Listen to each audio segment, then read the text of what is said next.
Reason is the key to success. तो चलिए देखते हैं आज हम क्या क्या बात करने वाले हैं। आज पढ़ेंगे यार मिक्सचर पढ़ेंगे, उसके टाइप्स पढ़ेंगे, टाइप्स ऑफ पार्टिकल्स पढ़ेंगे, calculation of electron, proton and neutron पढ़ेंगे, ठीक है। और जो लास्ट क्लास में जो क्वेश्चंस दिए थे होमवर्क में उनका भी डिस्कशन होगा, बट क्लास के एंड में होगा, ठीक है। तो चलिए शुरू करते हैं हम आज की क्लास, है ना। बट यार आप देखते हैं कि हर एक क्लास टीचर तो देखिए सेम ही पढ़ाता है, बट कुछ बच्चे उसी क्लास में से बहुत ज्यादा एक्सट्रैक्ट कर लेते हैं और कुछ बच्चे अनफॉर्चुनेटली उसमें से थोड़ा कम एक्सट्रैक्ट कर पाते हैं। क्या रीजन है इसके पीछे? कि पढ़ाने वाला सेम है। आप नेक्स्ट ईयर जब रिजल्ट्स आप देखेंगे बहुत सारे बच्चे इस बैच में से सिलेक्ट होंगे, टीचर सेम रहेंगे उनके, बट बहुत ऐसे बच्चे भी होंगे जिनका सिलेक्शन नहीं होगा। क्या फर्क है, क्या डिफरेंस क्रिएट करता है एक टॉपर और एक ड्रॉपर, ठीक है। स्पेशली ड्यूरिंग द क्लास वो कुछ रूल्स ऑफ द क्लास है। अगर आप उन रूल्स को फॉलो करते हैं मेरी बातें ज्यादा समझ पाएंगे, ज्यादा एसिमिलेट कर पाएंगे, ज्यादा अपने माइंड में बिठा पाएंगे और डेफिनेटली उसको रिकॉल भी बहुत जल्दी कर पाएंगे, ठीक है। तो मैं बताता हूं आपको कुछ रूल्स ऑफ द क्लास, कुछ ऐसे गुरु मंत्र, अगर आप जिन्हें फॉलो करेंगे आप डेफिनेटली पाएंगे कि आपका लेवल जो है और बढ़ता जाएगा। Let me tell you what are those rules of the class. Rules to attend the class. हमेशा जब भी क्लास लेनी हो एक शांत जगह पे बैठिए, हेडफोन आपने लगा रखे हो, headphone, earphone, whatever that is possible, और हमेशा रेडी रहें अपने कॉपी और पेन के साथ। ऐसा नहीं है कि घर के टीवी में ये क्लास चल रही है, ठीक है, इधर मम्मी सब्जी बना रही है, छोटा भाई खेल रहा है, ठीक है, आपस में कोई बातें कर रहे हैं और उसके साथ क्लास चल रही है, कुछ समझ नहीं आएगा, मैं इस बात की गारंटी देता हूं। और अगर आप इसे फॉलो करेंगे तो ऑब्वियसली आप सब कुछ समझ आएगा और आप उसको रिकॉल भी ज्यादा कर पाएंगे, ठीक है। Never ever attend a class from in between और don't join a live class in the middle of the chapter, ठीक है। कभी ऐसा ना हो कि क्लास के 20, 25, 30 मिनट बाद आपको याद आ, ओ भाई ओ मेरी क्लास है, आके 30 मिनट बाद से ही क्लास शुरू कर दें। नहीं, उसको शुरू से देखिए। और ऐसा नहीं होना चाहिए कि आप मिडल ऑफ द चैप्टर में आके लाइव क्लास अटेंड करना शुरू कर रखें। आज सेकंड क्लास है, पहली क्लास आपने पढ़ी हो, रिवाइज किया हो, नोट्स बनाए हो, फिर उसके बाद सेकंड क्लास को लीजिए, ठीक है।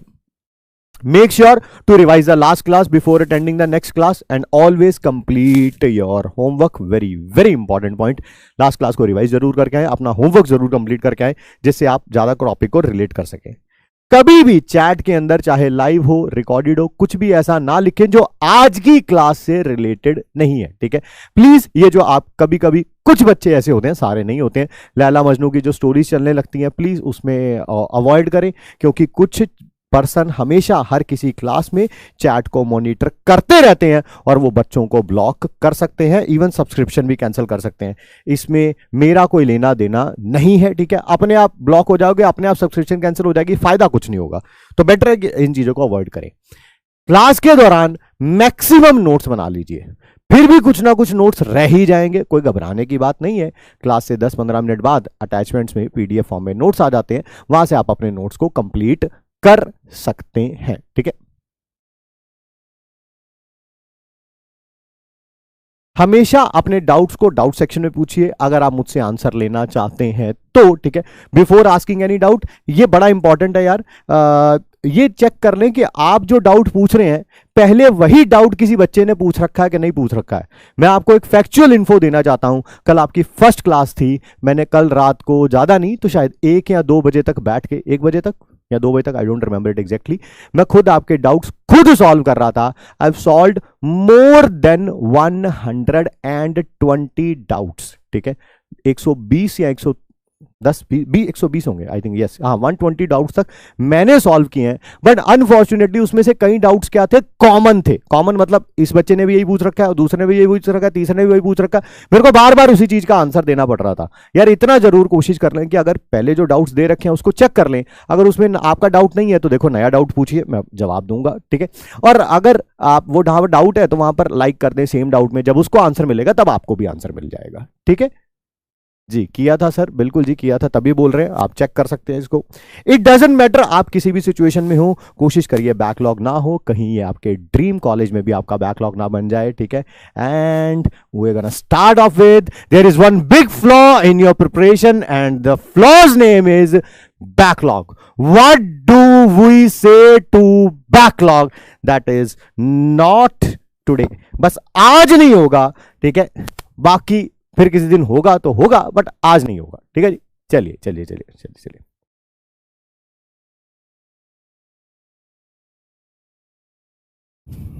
डीपीपी कहां मिलेगा? आज मिलेगा। आइए शुरू करते हैं। सबसे पहले जो लास्ट क्लास में पढ़ाया गया था उसको रिवाइज करा रहे हैं। 5 मिनट के अंदर, 5 मिनट के अंदर ये रिवीजन जो है वो कंप्लीट हो जाना चाहिए। लास्ट क्लास में हमने क्या क्या पढ़ा था? पहले तो पढ़ा था कि केमिस्ट्री में हम कहाँ कहाँ चीज़ों को यूज़ करते हैं। वर्बली में हमने बताया था, मैं आपको बता देता हूँ वर्बली एक बार और। फर्टिलाइजर्स में, जिसमें हमने यूरिया लिखा था, हमने सोडियम नाइट्रेट लिखा था, है ना, और भी बहुत सारे लिखे थे। सर हमने हेल्थ केयर में देखा था, सैनिटाइजर वगैरह के बारे में बात करी थी। हमने सर मेडिसिन में देखा था AZT जो कि कैंसर में यूज़ होता है, टैक्सोल और सिस्प्लेटिन, सॉरी AZT एड्स में यूज़ होता है, टैक्सोल और सिस्प्लेटिन जो था वो कैंसर में यूज़ होता था, ठीक है। नेक्स्ट हमने ये भी देखा था इन्वायरमेंटल फ्रेंडली प्रोडक्ट बनाने के लिए, जैसे कि क्लोरोफ्लोरोकार्बन थे, ठीक है, क्लोरोफ्लोरोकार्बन थे, वो ओजोन होल क्रिएट करते थे, अब उनके सेफर ऑल्टरनेटिव मिल गए हैं, ठीक है। और वो अच्छा, और उसके बाद क्या पढ़ा था हम लोगों ने? मैटर के बारे में पढ़ा था। मैटर क्या होता है? कोई भी चीज जिसका मास होता है और वो स्पेस को ऑक्यूपाई करती है, उसे क्या बोलते हैं हम? मैटर। मैटर की अगर फिजिकल स्टेट्स देखें तो 5 होती हैं, सॉलिड, लिक्विड, गैस। 2 और कौन सी होती हैं? एक प्लाज्मा और एक बोस आइंस्टाइन कंडेंसेट। सॉलिड से लिक्विड या लिक्विड से गैस में कन्वर्ट करने के लिए सिंपल तरीका है, या तो टेम्परेचर बढ़ाते जाओ या प्रेशर कम करते जाओ, ठीक है। सेम गैस से प्लाज्मा जाने के लिए भी आप यही यूज कर सकते हैं, या तो टेम्परेचर इंक्रीज करें या प्रेशर डिक्रीज करें, ठीक है। प्लाज्मा कहां पे पाया जाता है? बहुत हाई एनर्जी स्टेट में, बहुत हाई टेम्परेचर पे या लो प्रेशर पर पाया जाता है। इसमें गैसेस क्या हो जाती हैं? आयोनाइज हो जाती हैं। बोस आइंस्टाइन कंडेंसेट ये बहुत लो टेम्परेचर पर पाया जाता है, मोस्टली ये हिपोथेटिकल है, ठीक है। नेक्स्ट उसके बाद क्या पढ़ा था हमने? दैट इज एटम पढ़ा था, नहीं पहले पढ़े थे हमने प्योर सब्सटेंसेस। प्योर सब्सटेंसेस 2 तरह के होते हैं, कौन कौन से? एक तो था एलिमेंट और एक था कंपाउंड। सबसे पहले अगर हम बात करें एलिमेंट के बारे में, तो एलिमेंट के अंदर 2 ही पार्टिकल हो सकते हैं, या तो एटम हो सकता है या मॉलिक्यूल हो सकता है। जैसे बात करेंगे अगर हम एलिमेंट हाइड्रोजन है, तो हाइड्रोजन का एटम कैसे शो किया जाएगा? ऐसे, मॉलिक्यूल ऐसे। अगर हम बात करेंगे हीलियम है, उसका एटम भी यही है और मॉलिक्यूल भी यही है। अगर हम बात करेंगे क्लोरीन, उसका एटम ये है, मॉलिक्यूल ये है। अगर हम बात करेंगे फॉस्फोरस, उसका एटम ये है, मॉलिक्यूल ये है। अगर हम बात करेंगे सल्फर, उसका एटम ये है, मॉलिक्यूल ये है, ठीक है। तो ये सारे एलिमेंट में ही आएंगे, चाहे उसके अंदर एटम हो, चाहे उसके अंदर क्या हो? मॉलिक्यूल हो। Very good very good very good. Next बात करते हैं कंपाउंड्स।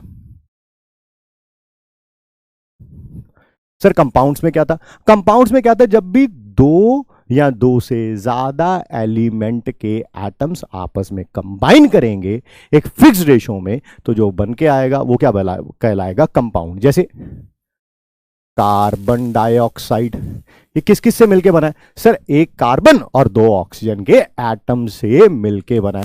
इसका मॉलिक्यूल कैसे लिखा जाएगा? कंपाउंड कार्बन डाइऑक्साइड है, मॉलिक्यूल कैसे लिखा जाएगा? CO2। कंपाउंड का नाम वाटर है, इसका मॉलिक्यूल कैसे लिखा जाएगा? H2O। कंपाउंड का नाम ग्लूकोस है, इसका मॉलिक्यूल कैसे लिखा जाएगा? C6H12O6। हर एक मॉलिक्यूल के अंदर कितने कितने एटम्स हैं वो भी बता देते हैं। इसके अंदर एक कार्बन का एटम है, 2 ऑक्सीजन के एटम है, टोटल एटम्स 3। 2 हाइड्रोजन के एटम है, 1 ऑक्सीजन का एटम है, टोटल एटम 3, क्योंकि 2 + 1 3 होता है। यहां पर 6 कार्बन के एटम है, 12 हाइड्रोजन के एटम है, 6 ऑक्सीजन के एटम है, टोटल कितने हो जाएंगे? दैट इज 24, दैट इज 24, ठीक है। एटम क्या होता था? किसी भी पार्टिकल का सबसे छोटा हिस्सा, एलिमेंट का सबसे छोटा हिस्सा, चाहे उसका इंडिपेंडेंट एग्जिस्टेंस हो या ना हो। मॉलिक्यूल क्या होता था? किसी भी पार्टिकल का सबसे छोटा हिस्सा जिसका इंडिपेंडेंट एग्जिस्टेंस होना ही चाहिए, होना ही चाहिए। ये था भाई revision of the last class. मेरे ख्याल से हमने 5 मिनट के अंदर जो है वो सारा इसको कर लिया है। ये ऐसा चलता ही रहेगा, हर क्लास में पिछली क्लास का 5 मिनट का रिवीजन आपको कराया जाएगा, ठीक है। इन ए फिक्स्ड रेशियो मीन, एक कार्बन का एटम और 2 ऑक्सीजन के एटम आपस में कंबाइन करेंगे ना तो गिव यू CO2। तो फिक्स्ड हो गया ना, एक कार्बन और 2 ऑक्सीजन के एटम्स, इसमें 2 ऑक्सीजन के एटम्स ही हैं। ऐसा नहीं होगा एक कार्बन 4 ऑक्सीजन के एटम्स हो, इस तरह फिक्स्ड रेशियो। आइए आगे बात करते हैं। अब आज की क्लास को हम शुरू कर रहे हैं बेटा। टॉपिक का नाम क्या है? आयंस। क्या नाम है? आयंस। क्या हम एटम पढ़ चुके हैं? यस। क्या हम मॉलिक्यूल पढ़ चुके हैं? यस, ठीक है सर। अब ये आयंस क्या होते हैं? ये आयंस क्या होते हैं? बिल्कुल, ये रहा हमारा पहला MIT, मोस्ट इंपॉर्टेंट थिंग्स। ये कॉन्सेप्ट बिल्डिंग के लिए है। जब न्यूमेरिकल सॉल्व करेंगे तब हम यूज करेंगे थिंक विदाउट इंक, ताकि उससे आपकी कैलकुलेशन फास्ट हो सके। सबसे पहले सर ये आयंस क्या होते हैं? जब भी कोई एटम या मॉलिक्यूल या तो इलेक्ट्रॉन लूज कर दे, किसी को अपने इलेक्ट्रॉन दे दे, या किसी से अपने इलेक्ट्रॉन ले ले, तब क्या बनते हैं? आयंस बनते हैं। मैंने क्या बोला? जब भी कोई एटम होगा या मॉलिक्यूल होगा, या तो वो किसी को इलेक्ट्रॉन दे दे या किसी से इलेक्ट्रॉन ले ले, तो जो बनता है वो क्या कहलाता है? आयन।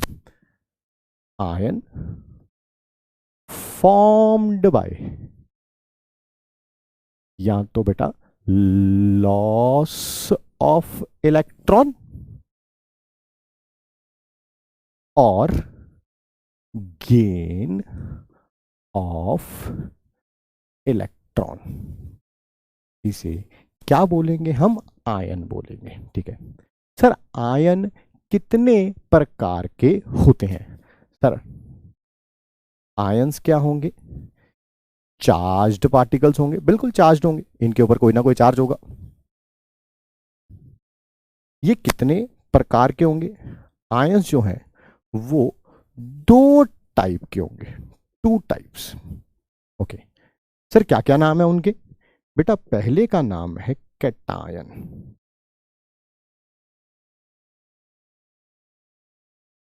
कैटायन।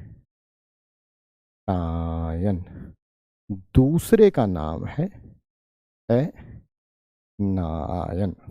सर ये कैटायन क्या होता है? जब भी कोई पार्टिकल इलेक्ट्रॉन लूज कर देता है, अपने इलेक्ट्रॉन किसी को दे देता है, तो वो क्या बन जाता है? कैटायन बन जाता है। क्या बन जाता है? कैटायन बन जाता है। Formed by loss of electron. ये क्या लिखा है मैंने? ये क्या लिखा है? That is electron. एनायन क्या होगा? Formed by gain of electron. मैं 10 से 15 सेकंड का और टाइम देता हूं, ताकि जिन बच्चों ने ना लिखा हो वो लिख ले, और तब हम आगे मूव करेंगे, ठीक है। अब ठीक है आवाज? हाँ अब ठीक है, वो थोड़ा पीछे हो गया था यार। जी बेटा जी, वो आवाज थोड़ी कम हो गई थी मेरे ख्याल से, ये थोड़ा पीछे हो गया था माउथ से। अब ठीक है आवाज।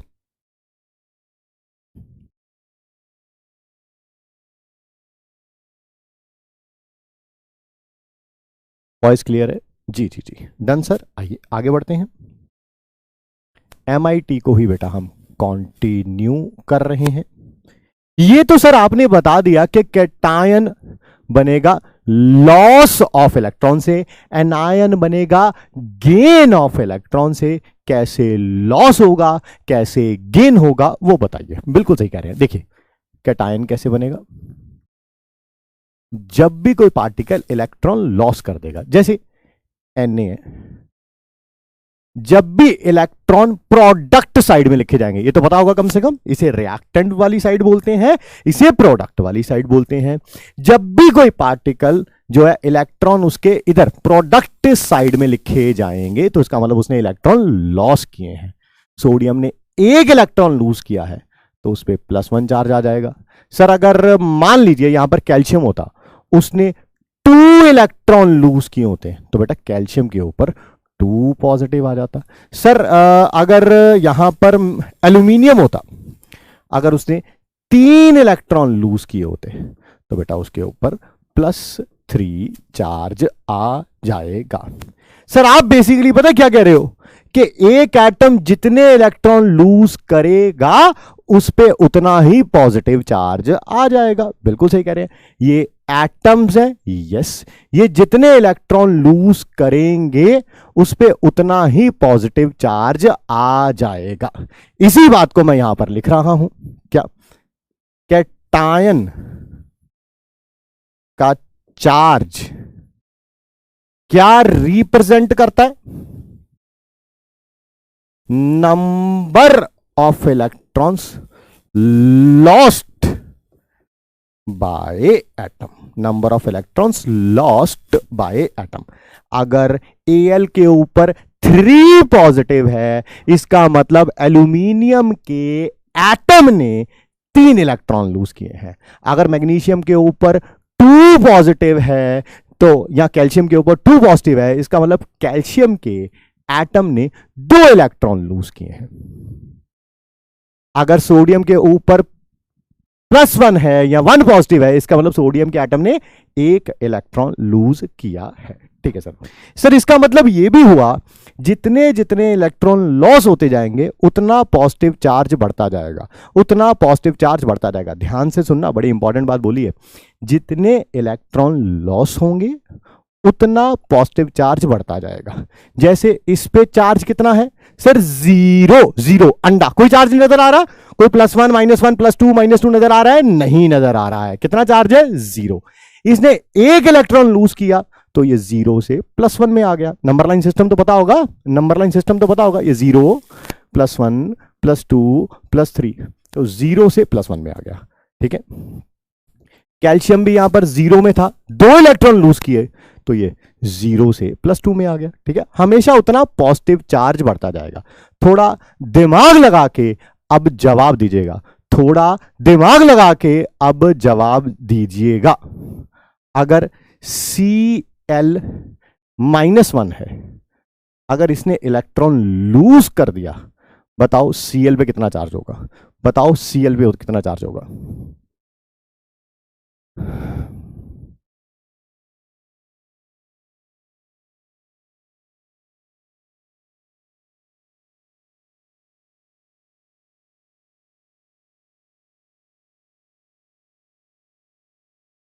मैक्सिमम बच्चों का आंसर सही है। Well done, well done, well done. That is 0। ठीक है। -1 में था, एक इलेक्ट्रॉन लूज किया तो -1 से 0 में चला जाएगा। दैट इज ठीक है। अच्छा जल्दी से बताइए, O2 नेगेटिव में है, इसने 2 इलेक्ट्रॉन लॉस कर दिए, तो बताओ ऑक्सीजन पे कितना चार्ज आएगा? ये रहा -2। जितने इलेक्ट्रॉन लॉस करेगा उतना ही हम लेफ्ट टू राइट जाते जाएंगे। 2 इलेक्ट्रॉन लूज किए तो 2 चले जाओ लेफ्ट टू राइट। -2 से ये सर 0 आएगा। 0 आ गया बेटा। 0 का मतलब उसे लिखना ही नहीं है। 0 0 0 0 0। अगर ये P के ऊपर 3 नेगेटिव होता, अगर इसने 3 इलेक्ट्रॉन लूज किए हैं, अगर इसने 3 इलेक्ट्रॉन लूज किए हैं, तब P के ऊपर कितना चार्ज आएगा? तब भी कितना आएगा? 0। चलिए, तो ये बात चल रही थी कैटायंस के बारे में, ये तो बस मैंने चार्ज के लिए इंक्लूड कर लिया। आइए और बात करते हैं। MIT ही चल रहा है, इसको थोड़ा सा बड़ा कर लेते हैं। बस ध्यान से सुनिएगा और समझिएगा। कैटायन का चार्ज क्या बताता था? Number of electrons lost by atom. Anion का चार्ज क्या बताएगा? Number of electrons gained by atom. एक एटम ने कितने इलेक्ट्रॉन गेन किए हैं? गेन किए हैं। जल्दी से बताएंगे। यहां पर जैसे इलेक्ट्रॉन हमेशा जब लॉस होंगे तो प्रोडक्ट साइड में लिखे जाएंगे, गेन होंगे तो रिएक्टेंट साइड में लिखे जाएंगे। तो S के ऊपर कितना चार्ज आएगा? S के ऊपर कितना चार्ज आएगा? S के ऊपर कितना चार्ज आएगा? एस के ऊपर कितना चार्ज आएगा, बी क्विक। सल्फर ने 2 इलेक्ट्रॉन गेन किए, इसके ऊपर कितना चार्ज आएगा, दैट इज -2, बिल्कुल 0 से -2 जाओगे, है ना। गेन करेंगे तो इधर की तरफ जाएंगे, लॉस करेंगे तो इधर की तरफ जाएंगे। अगर इसने 1 इलेक्ट्रॉन गेन किया तो इसके ऊपर कितना चार्ज आएगा, सर 0 है, एक इधर आ जाओ लेफ्ट में, दैट इज एफ के ऊपर माइनस आएगा। मेरे ख्याल से ये बात सबको क्लियर हो गई है, ठीक है। 10 सेकंड दे देते हैं, अगर किसी बच्चे ने कुछ नहीं लिखा होगा तो वो लिख लेगा, साथ साथ लिख ही रहे होगे, बट फिर भी किसी का कुछ रह जाता है तो मैं 10 सेकंड के लिए साइड में हो जाता हूं। चलिए आगे बढ़ते हैं, देखते हैं, है ना। आज का पहला पोल कराते हैं, और जो अभी मैं क्वेश्चन पूछने जा रहा हूं वो आज का क्वेश्चन नहीं है, जो कल पढ़ाया गया था ना वो उसका क्वेश्चन है। देखते हैं आप कुछ कर पाते हैं या नहीं। आइए, ये रहा हमारा पहला क्वेश्चन, ये रहा हमारा पोल। टाइम दे दिया है मैंने, चलिए 90 सेकेंड, ठीक है। पोल मैंने कर दिया है स्टार्ट, और आप करिए प्लीज, बी क्विक। ये लिखा हुआ है CO, C कैपिटल है, O छोटा है, और यहां पर लिखा हुआ है CO, C भी कैपिटल, O भी कैपिटल। तो बताइए दोनों का मतलब क्या है। अगर पोल ना आए, अगर पोल ना आए तब भी आप चैट बॉक्स में आंसर दे सकते हैं, तब भी आप चैट बॉक्स में आंसर दे सकते हैं। इससे पता चलेगा कि कल आप क्या रिवाइज करके आए हैं।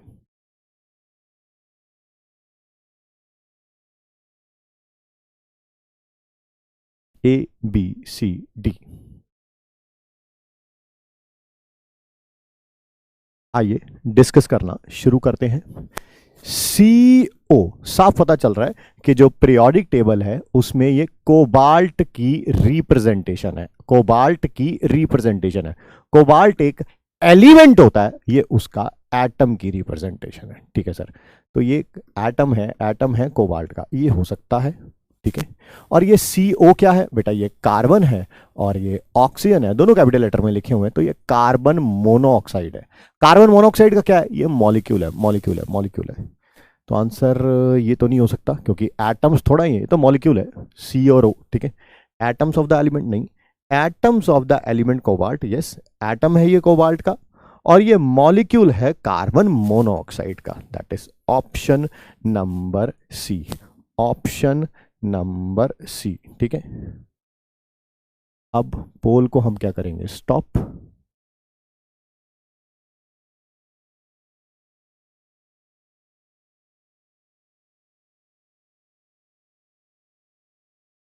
हाँ अच्छा अच्छा, हो गया हो गया हो गया हो गया। Option number C, show result. Result में भी देखें, शायद कैलकुलेशन में ये ज्यादा टाइम ले रहा है। पोल नहीं आएगा तो आप चैट बॉक्स में आंसर दे सकते हैं, ठीक है। लीडर बोर्ड 41% बच्चों ने आंसर सही दिया है, ठीक है। लीडर बोर्ड में सबसे पहले सौरभ हैं, फिर आशीष हैं, फिर मीरा हैं, फिर आयरा हैं, और जीत चक्रवर्ती हैं। वेल डन बेटा, आपको भी और बाकी सबको भी जिनका सही हुआ है, और जिनका सही नहीं हुआ है वो देखिए थोड़ा सा, और लास्ट क्लास के नोट्स को अच्छे तरीके से रिवाइज करिएगा। चलिए आइए आगे बढ़ते हैं, ठीक है। ऑप्शन नंबर C भी हो गया। नेक्स्ट, किसी भी एलिमेंट के सिंबल के बारे में अगर हम बात करना चाहें, सिंबल मेरे ख्याल से आपको पता ही है, कल भी हमने बात करी थी, बट फिर भी ऐसे एक छोटी सी चीज एक बार दोबारा बता देते हैं। क्या पीरियोडिक टेबल में 118 एलिमेंट होते हैं? यस। उन सबका अपना अपना सिंबल होगा, यस, ठीक है। जैसे किसी भी एलिमेंट के सिंबल को मैंने एक्स से लिख दिया, एक्स, ठीक है। जैसे हर किसी की एक्स होती है, ये एलिमेंट का ये सिंबल है, ये एक्स क्या है, that is symbol of element. जैसे हाइड्रोजन का कैपिटल H होता है, हीलियम का HE होता है, ठीक है। तो ऐसे ही बस लिख दिया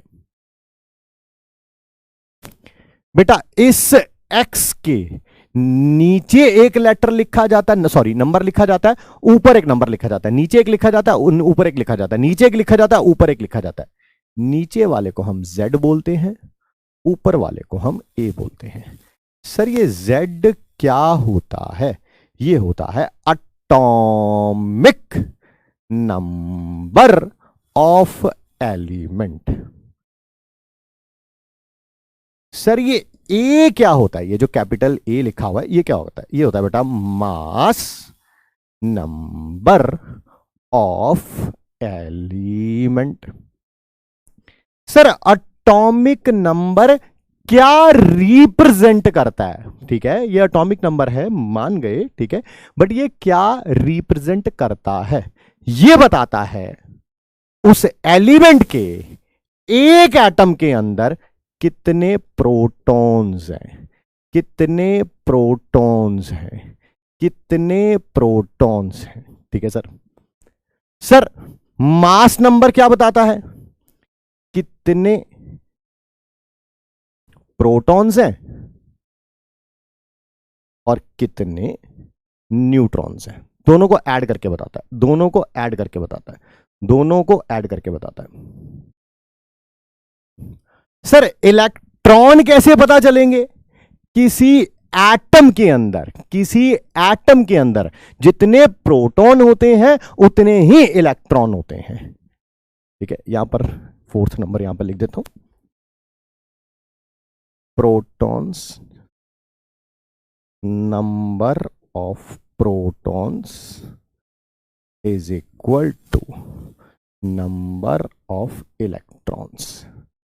ये जो सारी बातें हमने करी हैं, ये करी हैं हमने एटम के लिए, एटम के लिए, एटम के लिए, 4 बार रिपीट कर दिया, एटम के लिए। ठीक है, दूसरी बात, ये ऐसा करते हैं, इसका एक क्वेश्चन करके देखते हैं, ऐसा करते हैं, इसके ऊपर एक क्वेश्चन करके देखते हैं, इसके ऊपर एक क्वेश्चन करके देखते हैं। क्या किसी एलिमेंट का सिंबल कैसा होता है वो पता चल गया, उसके अंदर ये Z लिखा होता है, A लिखा होता है वो पता चल गया। Z को एटॉमिक नंबर बोलते हैं, A को मास नंबर बोलते हैं। एटॉमिक नंबर रिप्रेजेंट करता है नंबर ऑफ प्रोटॉन्स को, मास नंबर रिप्रेजेंट करता है number of protons plus number of neutrons को। जितने प्रोटॉन्स होंगे उतने इलेक्ट्रॉन्स होंगे। मैं 4 बार बोल चुका हूं, ये हम एटम के बारे में बात कर रहे हैं, एटम के बारे में बात कर रहे हैं, एटम के बारे में बात कर रहे हैं। आइए इसके ऊपर एक क्वेश्चन करके देखते हैं जिससे आपको ज्यादा क्लैरिटी हो सके। आपके सामने एक एलिमेंट है सोडियम, उसका सिंबल दे रखा है Na1123। आपको क्या क्या बताना है? आपको एटॉमिक नंबर बताना है उसका और मास नंबर बताना है। क्या सोडियम ऐसे ही लिखा हुआ है? क्या यही एटॉमिक नंबर को रिप्रेजेंट करता था जिसको आप Z भी बोलते थे? क्या यही मास नंबर को रिप्रेजेंट करता था जिसको हम A भी बोलते थे? क्या ये क्लियर है? 11 and 23, बिल्कुल बिल्कुल बेटा। चैट बॉक्स में आंसर देने से ज्यादा अच्छा है अगर आप दे पा रहे हैं, बहुत अच्छी बात है, मतलब it's phenomenal, I really appreciate it. But उससे ज्यादा इंपॉर्टेंट है आप साथ साथ अपने नोट्स बनाते चले, साथ साथ अपने नोट्स बनाए, वो ज्यादा इंपॉर्टेंट है ना। जब मैं कोई चीज पूछूं, ठीक है, तब आप जरूर बताइए। बहुत बढ़िया, बहुत बढ़िया, शाबाश शाबाश शाबाश। आइए कुछ और क्वेश्चंस करते हैं। ये तो एटॉमिक नंबर मास नंबर का हुआ। किसी एक एटम के अंदर, ठीक है, कितने इलेक्ट्रॉन होंगे, प्रोटॉन होंगे, न्यूट्रॉन होंगे, वो हमने लिखवा तो दिया है MIT में, बट इसके ऊपर कुछ क्वेश्चंस करते हैं। आइए, लिथियम है, सोडियम है, जिंक है। आपको इनके अंदर नंबर ऑफ प्रोटॉन्स बताने हैं, नंबर ऑफ इलेक्ट्रॉन्स बताने हैं, नंबर ऑफ न्यूट्रॉन्स बताने हैं। ठीक है, सबसे पहले प्रोटॉन। प्रोटॉन होता है sir atomic number, that is 3। कुछ गड़बड़ तो नहीं कर दी कहीं? हाँ, नहीं, ठीक है। एक चीज और गड़बड़ नहीं करिए, एक चीज और बतानी थी। 5वां नंबर लिख लेना, 5वां नंबर लिख लेना। नंबर ऑफ न्यूट्रॉन्स कैसे पता चलेंगे?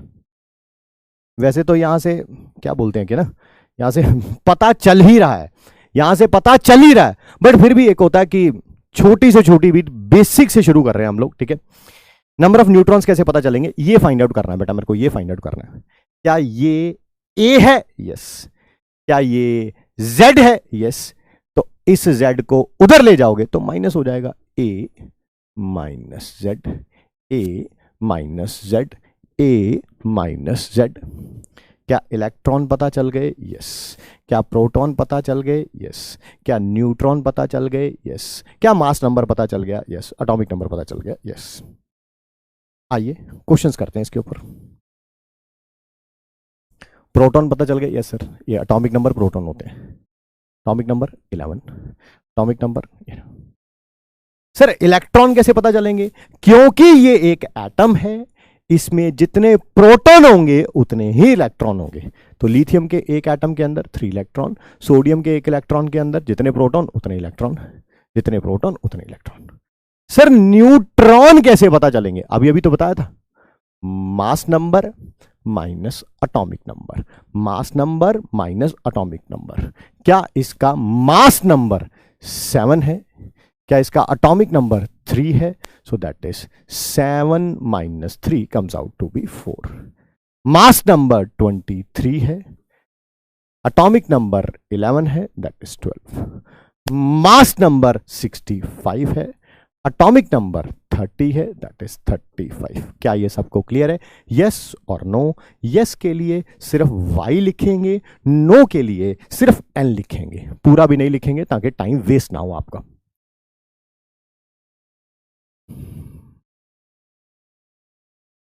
धीरे धीरे आप देखेंगे क्लास के क्वेश्चंस का लेवल बढ़ता जाएगा, बट क्योंकि हमें हमेशा हर एक न्यू चैप्टर को जीरो से उठाना होता है, सबको एक इक्वल मौका देना है ना। उस दिन लॉन्च वाले दिन बोला था ना हम लोगों ने कि 650, जिसके कहीं 200-250 भी आए हों और उसको 650 तक लेके जाना है, तो उस बच्चे को बिल्कुल जीरो से तो उठाना ही पड़ेगा। Yes yes yes yes yes, बहुत बढ़िया बहुत बढ़िया बहुत बढ़िया, शाबाश बेटा। ठीक है, आइए आगे बढ़ते हैं। ये भी बाबू हमने कल पढ़ लिया था, बट फिर भी मैं आपको एक बार दोबारा बताना चाहता हूं। आज भी हमने रिवीजन में भी पढ़ा है। जैसे कोई मॉलिक्यूल लिख लेते हैं। सर कार्बन डाइऑक्साइड का मॉलिक्यूल लिख लो जी, उसको रिप्रेजेंट कैसे करेंगे? सर ऐसे करेंगे, CO2, एक कार्बन और 2 ऑक्सीजन। ठीक है सर, सल्फर डाइऑक्साइड का लिख दो, लिख देते हैं बेटा, एक सल्फर 2 ऑक्सीजन, SO2।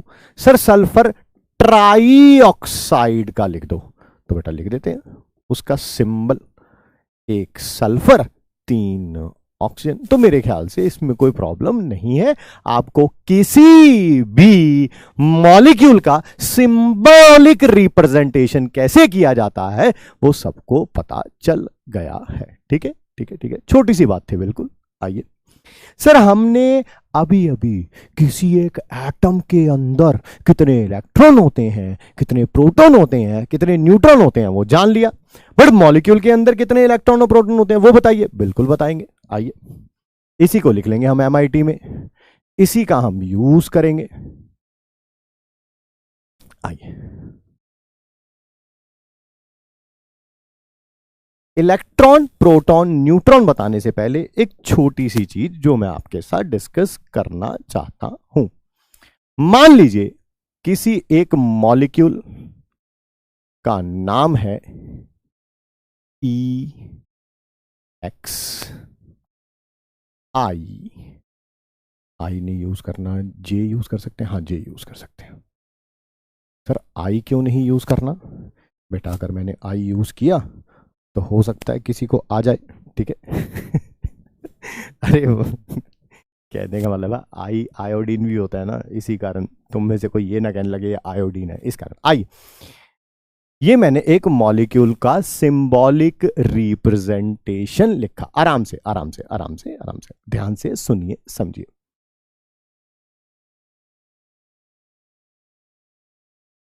कंपाउंड और मॉलिक्यूल में डिफरेंस बेटा कल भी बताया था मेरे बाबू, आज भी क्लास की शुरुआत में बताया है, आज रूल्स ऑफ द क्लास में भी बताया कि क्लास के बीच में नहीं आना, बट फिर भी मैं आपका डाउट ले लेता हूं बाबू, बट अगली बार से ऐसी हरकतें मत करिएगा। किसी भी कंपाउंड का जो सबसे छोटा पार्टिकल होता है वो क्या कहलाता है? मॉलिक्यूल। लाइक कार्बन डाइऑक्साइड का मॉलिक्यूल क्या कहलाएगा? That is CO2। H2SO4 का क्या कहलाएगा? सल्फ्यूरिक एसिड का क्या कहलाएगा? H2SO4। सोडियम क्लोराइड का NaCl and so on.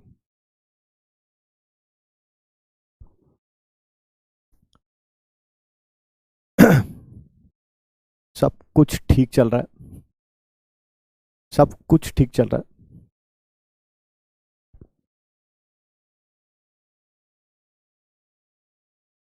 Hello hello hello, आवाज आ रही है यार? सब ठीक है?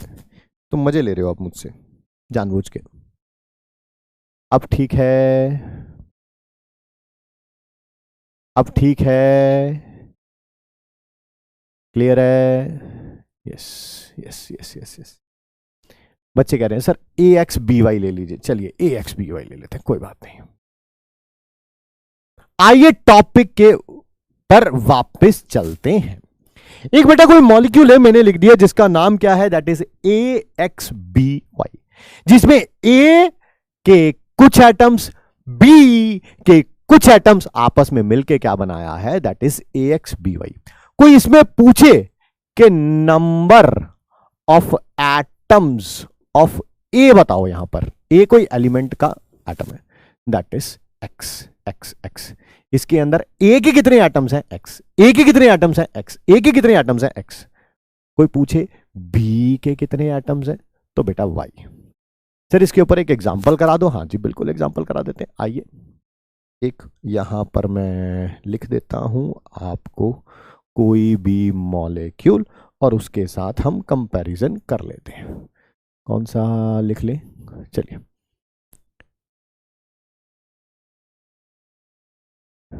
ए एक्स बी वाई, ताकि दोनों के हों कुछ, दोनों के दोनों के दोनों के दोनों के दोनों के दोनों के, तो H2O2, ये हाइड्रोजन और ऑक्सीजन से मिलके बना है, यस। तो number of atoms of hydrogen बताइए यहां पर कितने हैं, दो, दो। Number of atoms of oxygen कितने हैं, सर दैट इज ऑल्सो 2, ठीक है। इसके एक मॉलिक्यूल के अंदर याद रखना, number of protons find out कर रहे हैं in one molecule of A X B Y, of A X B Y. इसमें करना क्या है, सबसे पहले Z into number of atoms of each element.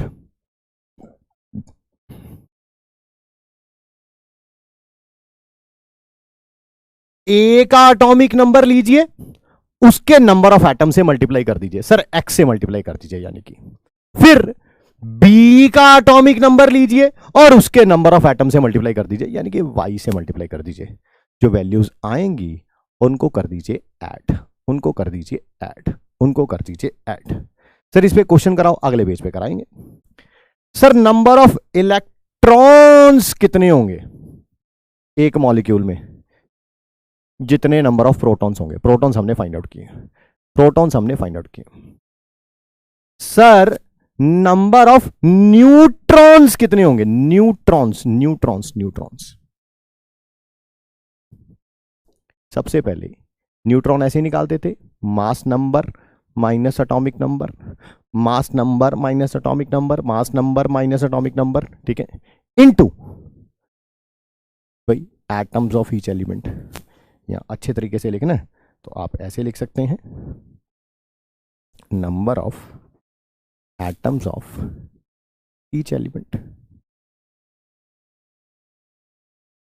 फिर वही ऐड कर दीजिएगा।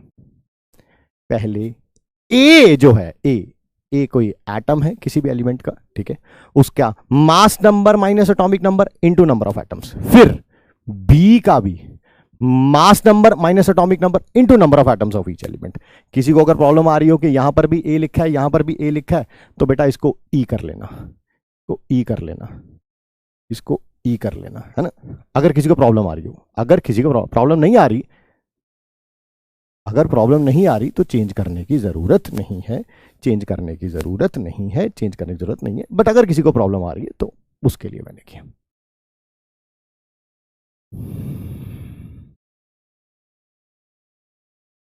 एग्जाम्पल से रिपीट कर दीजिए, कम से कम 5 एग्जाम्पल कराऊंगा, बट इसे लिख लीजिए। यहां पर रिपीट करने के लिए मेरे पास जगह ही नहीं है, मेरे को नेक्स्ट पेज पे जाना पड़ेगा। मैं 10 सेकंड का टाइम और देता हूं, अगर किसी ने नहीं लिखा होगा, ठीक है, तो ये कर लीजिएगा प्लीज।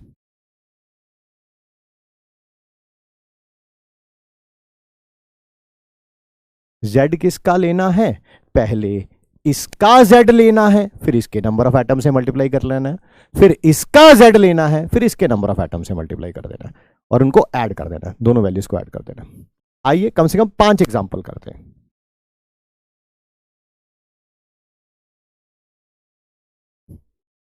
चलिए सबसे पहले तो एक एग्जांपल करिए, प्रोटॉन, इलेक्ट्रॉन और न्यूट्रॉन फाइंड आउट करने हैं एक मॉलिक्यूल ऑफ अमोनिया में। सबसे पहले मुझे बताइए नंबर ऑफ प्रोटॉन्स के लिए क्या करेंगे। नंबर ऑफ, पी का मतलब प्रोटॉन, एन का मतलब न्यूट्रॉन, ई का मतलब इलेक्ट्रॉन। प्रोटॉन के लिए क्या करोगे, पहला एटॉमिक नंबर रखो और फिर उसके एटम्स रखो, दोनों को मल्टीप्लाई कर दो। जल्दी से बताओ मुझे, एन का एटॉमिक नंबर 7 है sir, multiplied by number of atoms, N के कितने एटम्स हैं यहां पर सर, एक एक एक। उसके बाद हाइड्रोजन का एटॉमिक नंबर सर ये रहा 1 1 1, ठीक है, इनटू नंबर ऑफ एटम्स, कितने एटम्स हैं 3। बस दोनों को ऐड कर दीजिए, ऐड कर दीजिए ना, समीशन का साइन, समीशन का साइन, समीशन का साइन, दैट इज ऐड कर दीजिए। क्या आंसर 10 आ गया। सर इलेक्ट्रॉन्स कितने होंगे, जितने प्रोटॉन होते हैं उतने इलेक्ट्रॉन होते हैं मॉलिक्यूल में, ठीक है सर। सर न्यूट्रॉन्स कितने होंगे, न्यूट्रॉन्स कितने होंगे, पहले A minus Z, mass number minus atomic number. Mass number nitrogen का 14 है, एटॉमिक नंबर 7 है, तो that is 14 minus 7 into number of atoms of each element. बताओ इसके एटम्स कितने नाइट्रोजन के, यहां पर 1। फिर हाइड्रोजन में देखो जरा, 1 A minus Z, sir 1 minus 1 zero होता है, यस सर। अब जीरो को किसी से भी मल्टीप्लाई कर रहा हूं जीरो ही रहना, अरे चलो ठीक है, फिर भी कर लें, फॉर्मेलिटी कर लें। हाइड्रोजन के कितने एटम्स हैं यहां पर 3, अब इनको ऐड कर देना, क्या आंसर 7 आएगा। क्या ये क्लियर है सबको, क्या ये क्लियर है सबको। अब आंसर दीजिए यस और नो में, खासकर वो आंसर दीजिए जो हमारे प्यारे बच्चे कह रहे थे कि सर रिपीट कर दो।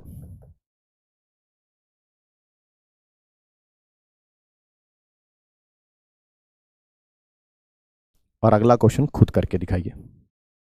Electron, proton and neutron in one molecule of, yes yes yes yes yes yes yes yes yes, आइए, है ना, वन मॉलिक्यूल ऑफ, कुछ भी रख लेते हैं यार, चलिए H2S रख लेते हैं। हाइड्रोजन ऐसे रिप्रेजेंट किया जाता है, सल्फर यहां पर ऐसे रिप्रेजेंट किया गया। आइए सबसे पहले आप भी करिए, मैं भी करता हूं। नंबर ऑफ प्रोटॉन्स, सबसे पहले बाबू रखना है एटॉमिक नंबर। एटॉमिक नंबर कितना हाइड्रोजन का 1 into number of atoms, hydrogen के कितने एटम्स हैं यहां पर 2। फिर सल्फर का रखना है atomic number that is 16 into number of atoms, बेटा सल्फर के कितने एटम्स हैं यहां पे 1, तो 1 + 2 कितना हो जाएगा, दैट इज 2, 2 + 16 18। सर इलेक्ट्रॉन कितने होंगे, जितने प्रोटॉन होते हैं जितने उतने ही इलेक्ट्रॉन होते हैं। सर न्यूट्रॉन कितने होंगे, पहले रखना है मास number minus atomic number, 1 - 1 sir 0 है ये, इंटू नंबर ऑफ एटम्स 2। फिर सल्फर का mass number minus atomic number A minus Z, sir 16 into number of atoms that is 1। क्या ये आंसर 16 आ जाएगा। क्या ये क्लियर है, क्या ये क्लियर है। सिर्फ यस नो में रिप्लाई करेंगे, यस नो में रिप्लाई करेंगे। अगला क्वेश्चन पोल में दिया जाएगा और उसका आंसर देंगे आप, ठीक है।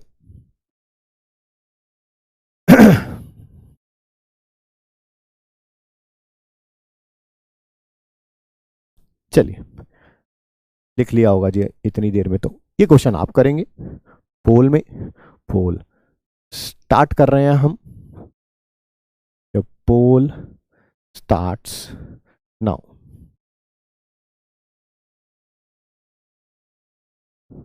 आपको टोटल नंबर ऑफ इलेक्ट्रॉन्स बताने हैं वन मॉलिक्यूल ऑफ CO2 में। कार्बन का और ऑक्सीजन का एटॉमिक नंबर दे रखा है, ठीक है। यस के लिए सिर्फ वाई लिखा करें, नो के लिए एन लिखा करें, ताकि आपका टाइम बच सके। आइए, number of electrons, number of electrons उतने होते हैं जितने नंबर ऑफ प्रोटॉन्स होते हैं। सर प्रोटॉन्स कैसे फाइंड आउट करते थे?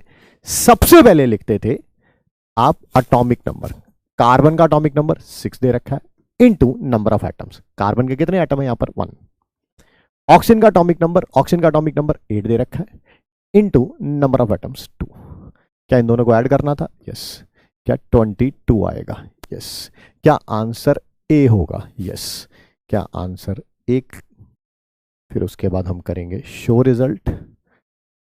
अब देखते हैं कैलकुलेशन के बाद कौन लीडर बोर्ड पे छाता है। ठीक है,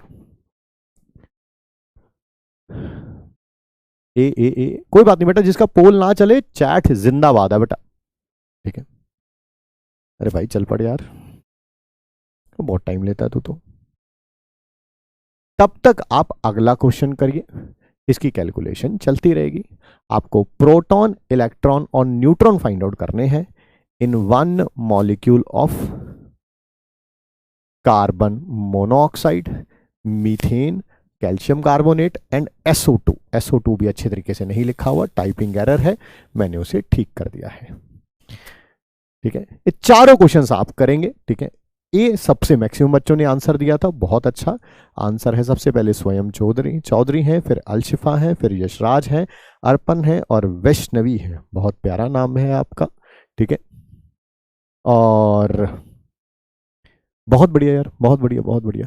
ठीक है, पोल नहीं चल रहा है तो चैट बॉक्स यार, कोई बात नहीं, चैट बॉक्स में भी आंसर दिया, करेक्ट है, बहुत अच्छी बात है। आंसर अनफॉर्चुनेटली करेक्ट नहीं है तो अपनी गलतियों को पहचानिए, उस पर काम करिए। ठीक है,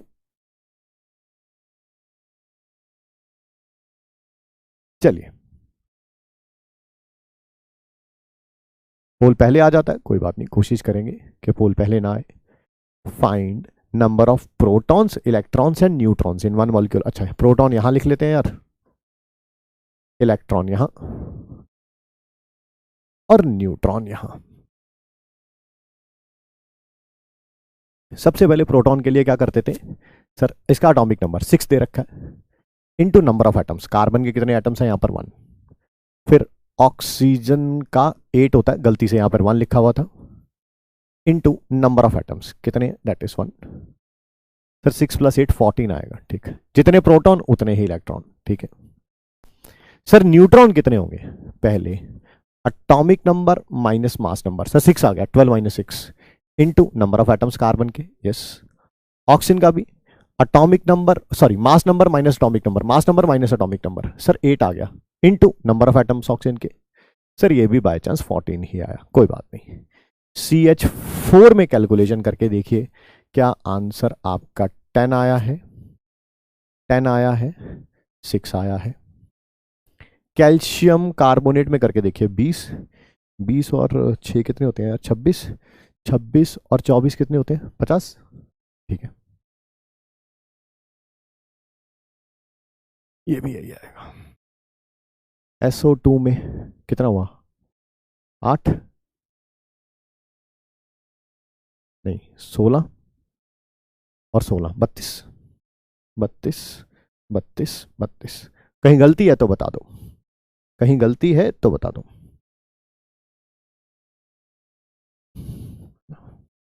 यही थिंक विदाउट इंक है कि आप अपने माइंड में कैलकुलेशन करें, ना कि ऐसे।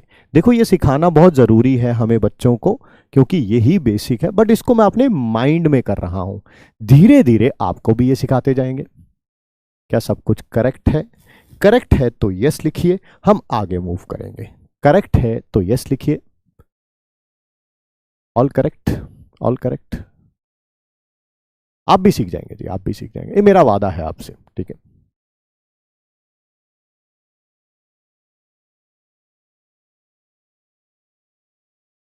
एक बच्चे ने बस पूछा है कि ये 6 कैसे आया। आइए बाबू, मैं आपके लिए कर देता हूं। ठीक है, सबसे पहले कार्बन का mass number minus atomic number 6 आया, into number of atoms carbon के, यहां पर एक ही है।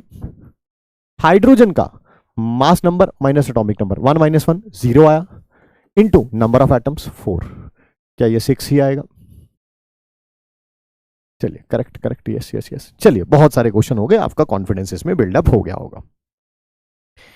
सर आपने हमें एटम के अंदर इलेक्ट्रॉन, प्रोटॉन, न्यूट्रॉन सिखा दिया, मॉलिक्यूल के अंदर सिखा दिया, अब आयन के अंदर बताइए, आयन के अंदर बताइए। यही हम MIT में लिख देंगे। ध्यान से बस सुनिएगा और बेटा समझिएगा। मुझे बहुत अच्छा लगेगा अगर आप क्लास को बहुत सीरियसली लेंगे, ठीक है। I take it as my, I wouldn't say कि यार सिर्फ ये ड्यूटी है, ये पैसे कमाने का जरिया है, ये जिंदगी जीनी है तो काम करना है, नहीं। I do not take this class या और any class in that way. I take it is as a way of life, है ना। ये पूरा लाइफ मेरी इसी के ऊपर बेस्ड है, ठीक है। सो आप भी उतना ही सीरियस रहे क्लास में। मुझे बहुत अच्छा लग रहा है क्लास के अंदर कि आप लोग बहुत सीरियस हैं and I feeling very good about it. But very important line, आज की ये जो सीरियसनेस है ना, इसको मेंटेन करके रखना, ठीक है। वो जो क्लास के शुरू में बोला था ना, क्या बोलना बैकलॉग को, नॉट टुडे, यार उसको याद रखना। मतलब कि प्लीज, मैं कुछ भी कर दूंगा तुम्हारे लिए, कुछ भी मतलब कुछ भी, बस तुम उस बात को याद रखना। बाकी मेरे ऊपर छोड़ दो ना, बाकी मेरे ऊपर छोड़ दो, ठीक है। वो आप मेरे ऊपर लीव कर दो, बस तुम क्लास रेगुलरली लेना, नोट्स रेगुलरली बनाना, रिवीजन रेगुलरली करना, बाकी छोड़ दो। हमारा काम है, हमें करना आता है, ठीक है। Yes yes yes yes yes yes yes, आइए आइए आइए, ठीक है। आइए ध्यान से सुनिए, समझिए। Number of protons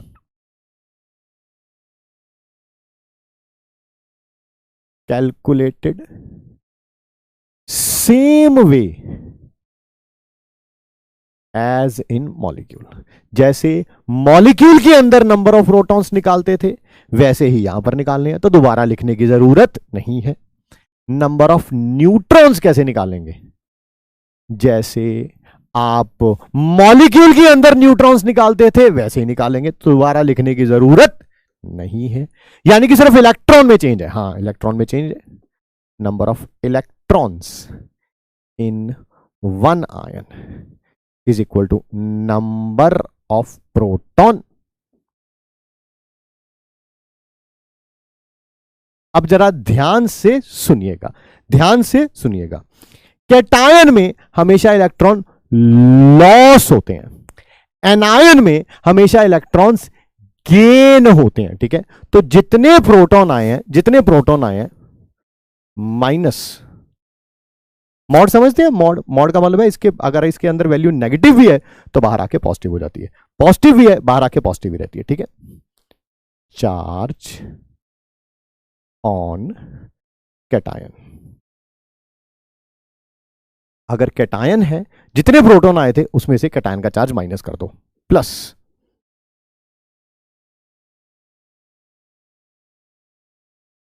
charge on anion. अगर एनायन के ऊपर -1 का चार्ज है तो -1 को पॉजिटिव से मल्टीप्लाई करूंगा तो -1 हो जाएगा, ठीक है। आइए क्वेश्चन करके देखते हैं ताकि आप अच्छे तरीके से समझ पाए। जैसे क्वेश्चन ये रहा, आराम से देखिएगा, इसके ऊपर और भी क्वेश्चन करेंगे, घबराने की कोई भी जरूरत नहीं है। Find proton, electron and neutrons in one ion of carbonate ion, ठीक है सर। सर बताइए सर, सबसे पहले ना प्रोटॉन्स कैलकुलेट करेंगे। आइए प्रोटॉन्स कैलकुलेट करते हैं। कार्बन का रिप्रेजेंटेशन ऐसे होता है, atomic number, mass number. Oxygen का रिप्रेजेंटेशन जनरली ऐसे होता है, 8 और 16। ध्यान से सुनिए, समझिए, ध्यान सुनिए, समझिए। सर कैटायन पे तो पॉजिटिव होता है, भाई कैटायन ने इलेक्ट्रॉन लूज किए हैं ना, लूज किए हैं ना, तभी तो माइनस करूंगा, माइनस करूंगा। लॉस, आपके पास 20 रुपीज थे, उसमें से 5 रुपीज लॉस हो गए, तो आपके पास पैसे कम हो जाएंगे ना, तो कम ही करूंगा ना। माइनस का मतलब कम करना होता है ना। ऐसा मत करो यार, ऐसा मत करो। मान लीजिए आपके पास 20 रुपीज थे, आपने किसी से 5 रुपीज ले लिए, आपने गेन कर लिए, तो ऐड करूंगा ना, ऐड करूंगा ना। इतना तो यार बेसिक, इतना बेसिक ना, है ना। डॉक्टर बनना अगले साल, याद रखियो इस बात को। कोई बात नहीं, आइए मेहनत करते हैं। Number of protons, number of protons कैसे कैलकुलेट करते थे sir? Atomic number into number of atoms, that is carbon के 1 है यहां पे। ऑक्सीजन का atomic number into number of atoms. Sir फिर इनको ऐड कर लेते थे, बिल्कुल 30 आ गया। सर न्यूट्रॉन कैसे करेंगे? दिस माइनस दिस, सर 6 आया, into number of atoms, this minus this into number of atoms. Sir ये भी 30 आ गया, ठीक है सर। सर इलेक्ट्रॉन कितने होंगे? पहले तो प्रोटॉन रख दिए सर 30। अब ये केटायन है या एनायन है? सर ये एनायन है। सर इसने 2 इलेक्ट्रॉन गेन किए हैं, तो plus into charge on anion -2, plus करोगे -2 से तो -2। ये क्या कर दिया यार? यहां पर भी मॉड आएगा, मॉड आएगा, मॉड आएगा, मॉड आएगा, ठीक है। गलती से मैंने मॉड लगाना भूल गया था, यहां पर लगा देता हूं। यहां पर 30 + 2 कम्स आउट टू बी 32, 32, ठीक है। तो 2 इलेक्ट्रॉन गेन किए हुए हैं, 2 इलेक्ट्रॉन गेन किए हुए हैं। नहीं, क्लियर है? क्लियर है? सिर्फ यस और नो में रिप्लाई करें, प्लीज आंसर मत दें, उससे मच बेटर है कि आप अपने नोट्स बना लें कॉपी के। मुझे बहुत खुशी होगी, आपका समय बचेगा, रिवीजन के लिए उतना ज्यादा समय आपको मिलेगा। आंसर ना दें, सिर्फ जब भी मैं पूछूं सिर्फ वाई लिख दें, बहुत है मेरे लिए, बहुत है, that is more than enough, I will be more than happy, ठीक है। चलिए और करें, ऐसा करते हैं कम से कम 4 या 5 क्वेश्चन और करते हैं। पहला सल्फेट आयन, कार्बोनेट आयन तो हमने कर लिया। ऐसा करते हैं कैटायन भी करते हैं एक, ऐसा करते हैं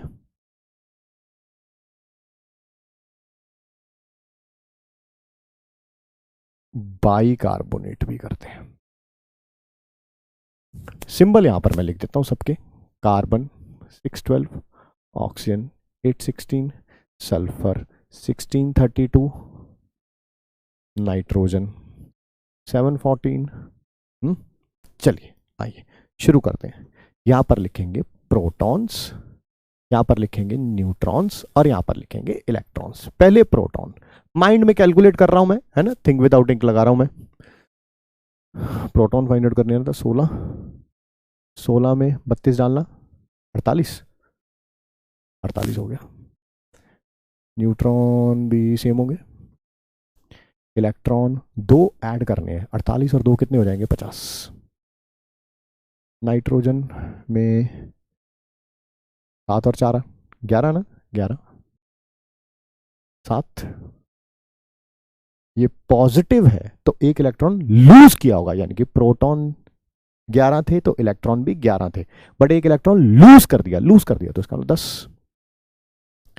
आओ इसमें करते हैं, 1 6 7, 7 और 24 कितना होता है? 7 और 24 कितना होता है? 31, 24 और 6 30 और 1 31। न्यूट्रॉन 24 और 6 कितना होता है यार? 30, और इसने 1 इलेक्ट्रॉन गेन किया हुआ 32। बताओ क्या ये सारे क्लियर है? क्या ये सारे क्लियर हैं? क्या ये सारे क्लियर हैं? कहीं पर भी अगर आपको प्रॉब्लम हो कि सर मुझे ये वाला नहीं कैलकुलेट हुआ, ये नहीं हुआ, आप सिर्फ उसका नाम लिख दो, मैं करके दिखाऊंगा, मैं करके दिखाऊंगा। ये तो मैंने थिंक विदाउट इंक से किया कि आप अपने दिमाग में करें। नाम लिख देंगे, जिसमें प्रॉब्लम होगी ना वो लिख देंगे हम। Yes yes yes yes yes yes yes yes yes yes yes yes yes yes yes yes yes yes. बेटा नाम लिख देंगे। अगर एक जाने को नो में प्रॉब्लम, नो मत लिखो ना, नो की जगह प्रॉब्लम लिखो ना बाबू, मैं करूंगा। NH4 पॉजिटिव वाला बोला किसी ने, आओ बेटा मैं पूरा रब कर दूंगा इसको, दोबारा करूंगा तुम्हारे लिए सिर्फ, है ना, अमित शाह की लाइन है ना, जान दे देंगे इसके लिए भाई साहब, दे देंगे, देखी जाएगी आपकी बार, ठीक है। आइए, नाइट्रोजन का सबसे पहले प्रोटॉन्स, प्रोटॉन्स के लिए सबसे पहले क्या चाहिए होता था बाबू? Atomic number 7 into number of atoms. Nitrogen के 1, हाइड्रोजन का एटॉमिक नंबर 1, हाइड्रोजन का यहाँ पे लिखा नहीं था तो लिख लेते हैं, वैसे पता ही होगा बट चलिए कोई बात नहीं। हाइड्रोजन का atomic number 1 into number of atoms 4, क्या ये 11 आ गया? यस। न्यूट्रॉन में भी ऐसा करना है, दिस माइनस दिस सर 7 आएगा, into number of atoms 1, this minus this sir 0 आएगा, 0 इंटू नंबर ऑफ एटम्स 7 ही आ गया। सर इलेक्ट्रॉन, भाई पहले तो प्रोटॉन लिखो, लिख दिए, एक इलेक्ट्रॉन लूज किया हुआ है, ये देखो ये देखो, जितना कैटायन पे चार्ज था उसको सब्ट्रैक्ट करना है, जितना कैटायन पे चार्ज था उसको सब्ट्रैक्ट करना है, जितना कैटायन पे चार्ज था उसको सब्ट्रैक्ट करना है। कैटायन पे चार्ज था +1 तो उसको सब्ट्रैक्ट करना है। क्या अब ठीक है बेटा, जो भी थे आप बेटा?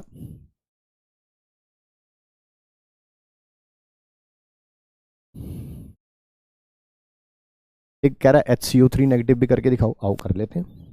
Hydrogen atomic number 1 into number of atoms 1, atomic number 6 into number of atoms 1, atomic number 8 into number of atoms, oxygen के यहां पर 3 है, करके देख लीजिए 31 आ गया। सर न्यूट्रॉन कैसे आए?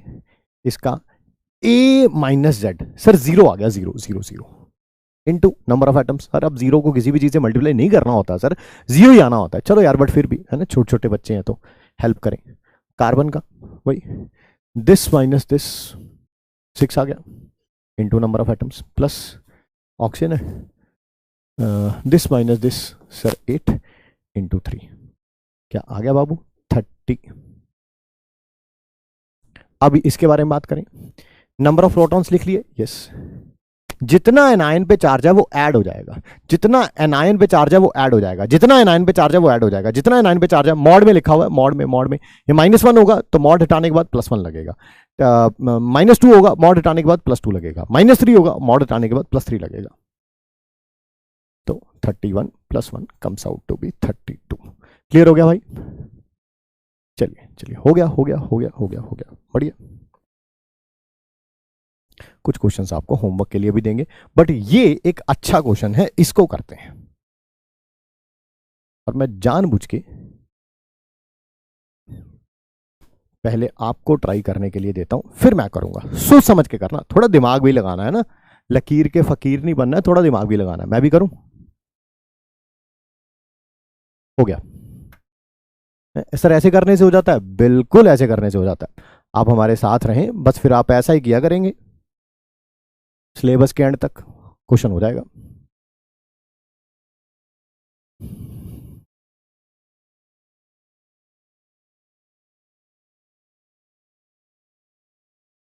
ये है इसका answer, B B B B B. बहुत सारे बच्चे बता रहे हैं बी। आइए करते हैं। एक एटम है जिसपे नेट चार्ज -1 है, उसके ऊपर चार्ज -1 है, तो फिर आयन हुआ ना, एटम क्यों बोल रहे हो? चलो भैया उसने बोल दिया एटम, हमें क्या लेना देना। It has 18 electrons, number of electrons 18 है, तो नंबर ऑफ प्रोटॉन कितने होंगे? सर अभी अभी तो आपने किया था है ना, ये देखो ये देखो ये देखो ये देखो ये देखो, ये तो होमवर्क के क्वेश्चन है। ये देखो कहाँ गया, अरे कहाँ गया, ये रहा। नंबर ऑफ इलेक्ट्रॉन दे रखे हैं कितने आपके पास, शायद 18 या 17 जो भी लिखे हुए थे। नंबर ऑफ प्रोटॉन और आपको चार्ज पता चल जाएगा उसके ऊपर। कहाँ गया भाई क्वेश्चन, ये रहा। नंबर ऑफ प्रोटॉन कितने होंगे सर? 18 में से 1 माइनस कर दो, 17।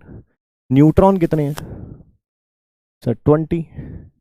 क्या इसका Z, जिसे एटॉमिक नंबर बोलते हैं, वो नंबर ऑफ प्रोटॉन्स होता है? Yes.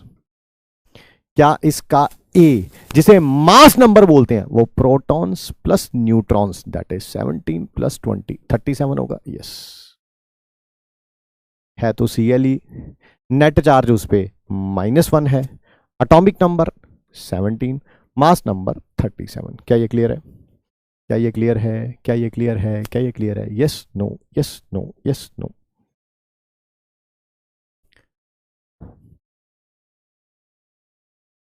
B B B B B B, yes yes yes yes. Electron एक ज्यादा है, ये लिखा हुआ है नेट चार्ज ऑफ -1, इलेक्ट्रॉन एक ज्यादा है, यानी कि अगर इलेक्ट्रॉन 18 है तो प्रोटॉन कितने होंगे? 17। अगर यहां पर नेट चार्ज -2 लिखा होता, अगर इलेक्ट्रॉन 18 होते प्रोटॉन कितने होते? 16। नेट चार्ज -3 होता तो इलेक्ट्रॉन 18 होते, तो प्रोटॉन कितने होते? 15। Yes yes yes yes yes. चलिए आइए आगे बढ़ते हैं। हमने एलिमेंट पढ़ लिया, कंपाउंड पढ़ लिया, उनके अंदर जो पार्टिकल्स थे, एटम, मॉलिक्यूल्स, आयंस, उसके अंदर इलेक्ट्रॉन कितने होते हैं, प्रोटॉन कितने होते हैं, न्यूट्रॉन कितने होते हैं, वो सब पढ़ लिया। बट अब मुझे थोड़ा पानी पीना पड़ेगा, फिर उसके बाद हम आगे बढ़ेंगे। Just give me 5 to 10 seconds break.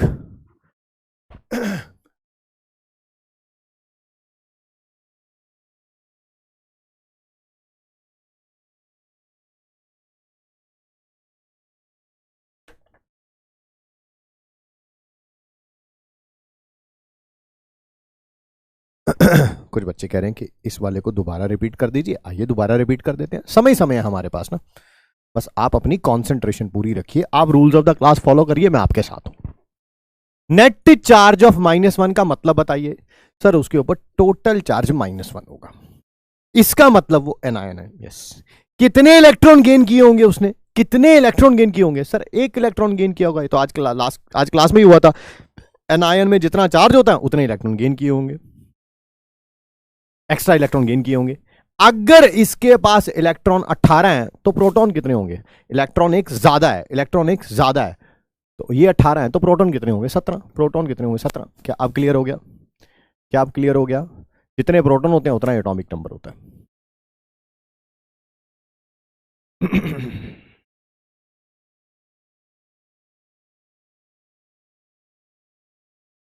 एक कह रहा है कि सर इलेक्ट्रॉन 19 नहीं हो जाएंगे, जब उसने लिखा ही है कि 18 इलेक्ट्रॉन है तो 19 कैसे हो जाएंगे? गेन करने के बाद 18 है, तुम एक और बढ़ा दो। चलो मैं अगला टॉपिक कराने से पहले, है ना, अगला टॉपिक कराने से पहले आपसे एक क्वेश्चन पूछता हूं, और मैं चाहता हूं कि आप प्लीज सारे जाने इसका आंसर दें, है ना। देखें आप किस मेंटालिटी से क्लास को अटेंड कर रहे हैं। ऑब्वियसली ये ड्रॉपर बैच है तो ऑब्वियसली सारे बच्चे ड्रॉपर वाले होंगे, तो आप मुझे बताइए या आपका कौन सा ड्रॉप है? या आपका फर्स्ट ईयर ड्रॉप कर रहे हैं, आप सेकेंड ईयर ड्रॉप कर रहे हैं, थर्ड ईयर ड्रॉप कर रहे हैं? Please give me an answer, please give me an answer. I request you to take part. First drop है, सेकेंड ड्रॉप है, थर्ड ड्रॉप है, उससे भी आगे है, तो आप बता सकते हैं। बच्चों ने आंसर देना शुरू कर दिया। First second third, first second third, first second third. बहुत फर्स्ट वाले बहुत सारे हैं, बहुत सारे हैं फर्स्ट वाले, ऐसा नहीं है सेकंड थर्ड वाले नहीं है, बट फर्स्ट वालों की मेजॉरिटी है।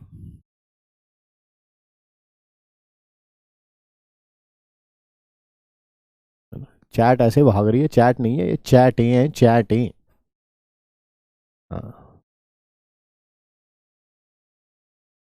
Now let me give you an answer.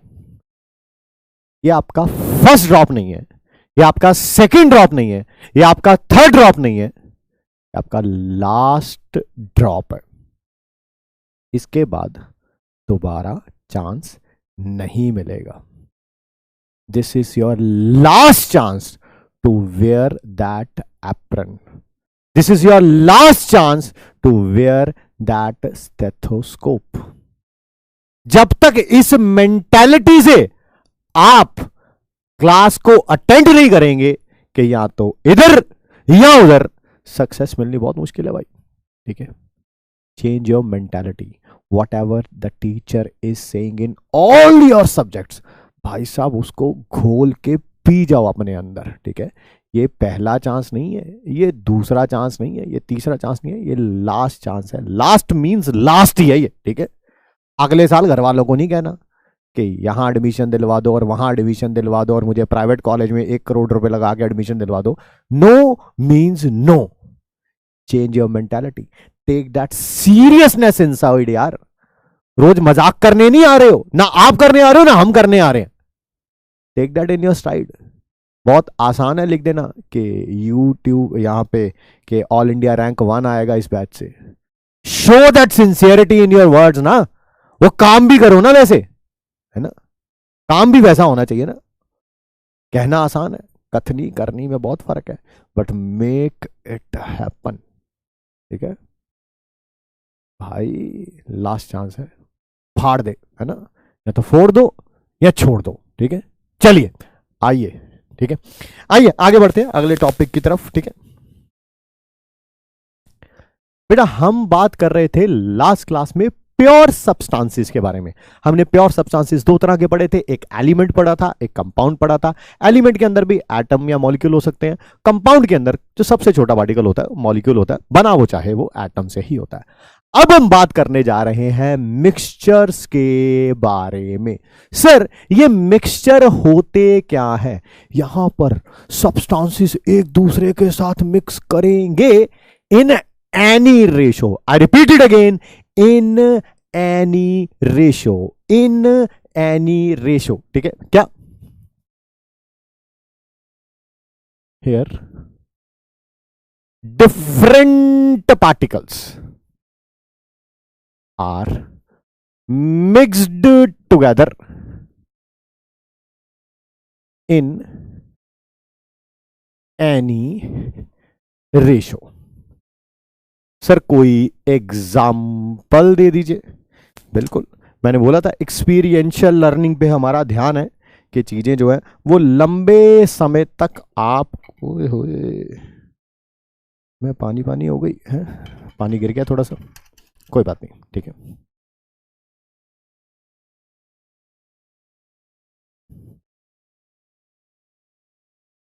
Just to your selection next year। आइए जैसे देखते हैं मिक्सचर क्या है। ये रहा वाटर, और वाटर के अंदर हम क्या डाल रहे हैं? Sand. I hope you can see it, I hope you can see it. That is also a mixture. एक और मिक्सचर है, एक और मिक्सचर है, एक और मिक्सचर है। देखिएगा जरा, ये रहा वाटर, वाटर के अंदर ये रहा अब की बार सॉल्ट डाल रहे हैं। If you can see it, मैं इस सॉल्ट को इसके अंदर मिक्स करने की कोशिश कर रहा हूं, और आप देख पा रहे होंगे कि ये सॉल्ट अब इस वाटर के अंदर मिक्स हो भी गया है तो ये भी मिक्सचर और ये भी मिक्सचर। इसमें भी दो चीजों या दो से ज्यादा भी हो सकती थी। अब इसमें नींबू डाल दूंगा तो भाई नींबू पानी बन जाएगा ये, ठीक है। दो या दो से ज्यादा चीजों को मिक्स किया जाएगा, ठीक है। ये भी एक मिक्सचर है, ये भी एक मिक्सचर है, बट ऑब्वियसली दोनों एक जैसे दिख नहीं रहे हैं, दोनों एक जैसे दिख नहीं रहे हैं। इसमें जो कॉम्पोजिशन है वो सेम है थ्रू आउट द सिस्टम। इसमें जो नमक के पार्टिकल हैं, वाटर के पार्टिकल हैं, वो सब जगह पर सेम है। कुछ नमक के पार्टिकल घुलने के बाद कुछ ऊपर होंगे, कुछ मिडल में होंगे, कुछ नीचे होंगे, ठीक है। बट यहां पर ऐसा नहीं है, यहां पर ऐसा नहीं है। यहां पर आप देख रहे हैं, अगर आप देख पा रहे हैं तो सैंड के पार्टिकल नीचे बैठ गए हैं, दिख रहे हैं, क्योंकि मुझे दिख रहा है सामने कैमरे में, तो आपको तो पक्का ही दिख रहा होगा, ठीक है। यहां पर सैंड के पार्टिकल नीचे बैठ गए हैं, तो है तो दोनों मिक्सचर, बट उसमें कॉम्पोजिशन सेम है, ठीक है। क्या, कुछ नमक के पार्टिकल ऊपर है, कुछ नीचे, कुछ मिडल में। पानी भी कुछ ऊपर है, कुछ नीचे, कुछ मिडल में। यहां पर ऐसा नहीं है, यहां पर मैक्सिमम सैंड के पार्टिकल्स नीचे बैठे हुए हैं, बहुत कम सैंड के पार्टिकल या तो ऊपर है या मिडल में है, ठीक है। तो क्या फर्क है दोनों मिक्सचर्स में? क्या फर्क है दोनों मिक्सचर्स में? यहां पर यूनिफॉर्म कॉम्पोजिशन है थ्रू आउट द सिस्टम, यहां पर नॉन यूनिफॉर्म कॉम्पोजिशन है throughout the system. They are an example of homogeneous mixture and it is an example of heterogeneous mixture, ठीक है। आपको पता है, ठीक है, छोटे हो अभी 17 18 19 साल के, 20 साल के होंगे ज्यादा से ज्यादा। आपको पता है ये क्यों किया जा रहा है इतनी छोटी सी चीज के लिए? ये ग्लास और ये पानी और उसमें नमक डालना या चीनी डालना या समथिंग लाइक दैट, पता क्यों किया जा रहा है? पता आपको? कोई अभी वही मेरा मेरा मेरा ही जवाब दे देगा, सर एक्सपीरियंशियल लर्निंग के लिए। वो तो मैं आपको बोल रहा हूं, एक्सपीरियंशियल लर्निंग के लिए। आपको पता है इसके पीछे का बेस क्या है? पता है? मोस्ट लोगों को नहीं पता होगा।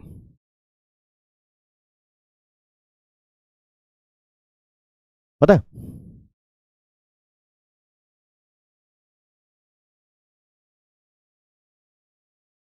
कोई विजुअलाइजेशन बोलने लगा अब।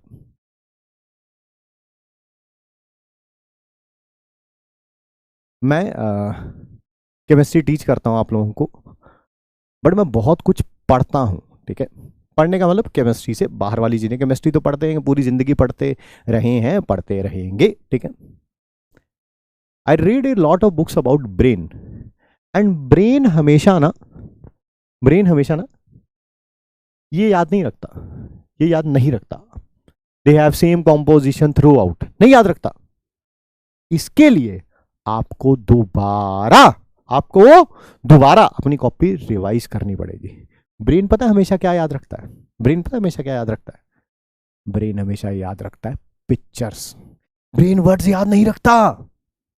आपके किसी फ्रेंड का नाम है आमिर, आपके किसी फ्रेंड का नाम है अशोक, आपको उसका नाम थोड़ा याद है, आप आमिर बोलिए अपने दिमाग को, वो आमिर की पिक्चर आपको प्रिंट करके देगा। खासकर अपनी आईज क्लोज करिए, close your eyes, stop the chat, close your eyes, ठीक है, and take the name of any friend, any relative, ठीक है। अपनी मम्मी का नाम बोलिए, आपके दिमाग के अंदर उनकी पिक्चर बन के आ जाएगी। हमेशा ब्रेन जो है वो पिक्चर्स रिटेन करता है, वर्ड्स नहीं रिटेन करता। इसी कारण क्लास के अंदर बहुत सारी इमेजेस यूज करी जा रही हैं, इसी कारण क्लास के अंदर बहुत सारे मीम्स यूज किए जा रहे हैं, इसी कारण क्लास के अंदर जो है वो बहुत सारे ऐसे छोटे छोटे एक्सपीरियंशियल लर्निंग करें कि ये पिक्चर बनेगी आपके दिमाग में जाके। वर्ड्स नहीं याद रखता ब्रेन, ठीक है। इसकी रिटेंशन बहुत लंबी होगी अगर ये देखा जाएगा, ठीक है, और वो एक्सपेरिमेंट देखा जाएगा, इसकी रिटेंशन बड़ी लंबी होगी। आपका रिवीजन का टाइम कम लगेगा। जो लास्ट ईयर होता था ना, क्या यार सब पढ़ लिया बट कुछ याद ही नहीं है यार, फिर दोबारा से शुरू करना पड़ रहा है यार, ठीक है, तो वही उसको रिटेंशन लंबी हो आपकी, ठीक है। चलिए आइए आगे बढ़ते हैं, ठीक है। और ये मैं नहीं बोल रहा हूं, ये बहुत अच्छी, फिर भाई अगर आप किताबें पढ़ते होंगे ब्रेन्स के बारे में या मेमोरी टेक्निक्स के बारे में, मैं बहुत सारी पढ़ता हूं और बहुत सारी चीजें मैं बताऊंगा अभी क्लास के अंदर कि आप अपनी मेमोरी को इंक्रीज कैसे करें, जैसे जैसे टाइम बीतता जाएगा। आज तो दूसरी ही क्लास है, ठीक है। होमोजीनियस मिक्सचर क्या होंगे? जिनका सेम कॉम्पोजिशन होगा थ्रू आउट द मिक्सचर। आप देख रहे हैं ये एक मिक्सचर है जो कि पिंक कलर की बॉल्स और रेड कलर की बॉल से, सॉरी ग्रीन कलर की बॉल से बना है। सर आपके कलर नेम वीक है, यू आर एब्सोल्युटली राइट, मेरे कलर नेम वीक है, ठीक है। पिंक और ग्रीन कलर से बना हुआ है, बट पिंक वाले कुछ बॉटम पे है, कुछ मिडल में है, कुछ ऊपर है। सिमिलरली ग्रीन वाले भी कुछ ऊपर है, कुछ मिडल में है और कुछ नीचे है। इसमें पार्टिकल्स यूनिफॉर्मली डिस्ट्रीब्यूटेड होते हैं, ऐसा नहीं कि एक तरफ है और दूसरी तरफ नहीं है। एग्जाम्पल वोडका दे रखा है, स्टील दे रखा है, स्टील के अंदर बहुत सारे एलिमेंट्स का मिक्सचर होता है। ये एयर होती है बहुत सारी, ऑक्सीजन, नाइट्रोजन, कार्बन डाइऑक्साइड, ठीक है, रेन है, ठीक है सर। एग्जाम्पल है सॉल्ट प्लस वाटर हो गया, शुगर प्लस वाटर हो गया। अभी अभी हमने एग्जाम्पल किया भी किसका? सॉल्ट प्लस वाटर का, सॉल्ट प्लस वाटर का, ठीक है। चलिए आइए नेक्स्ट बात करते हैं, हेट्रोजीनियस मिक्सचर। एग्जाम्पल आप देख चुके हैं क्या कि इसमें composition through out the system same नहीं होती है, ठीक है। They do not have same composition through out. जैसे अभी आपने देखा था सैंड और वाटर वाला, पानी ऊपर था, सैंड क्या थी? नीचे थी, ठीक है। ये sand plus water, rock plus water, muddy water, ठीक है। Heterogeneous mixture. Cereals in milk है ना, मिल्क वगैरह के अंदर आपने कोई भी चीज डाली हो, चावल के दाने, खीर वगैरह मान लो। आइस इन सोडा, जब तक आइस मेल्ट नहीं हुई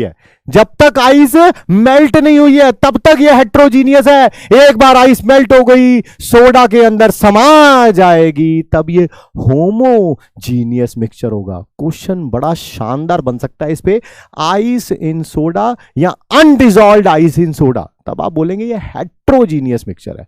अगर मैं बोल दूं dissolved ice in soda, that is A homogeneous mixture. Question बड़ा शानदार है छोटी छोटी चीजों से, ठीक है।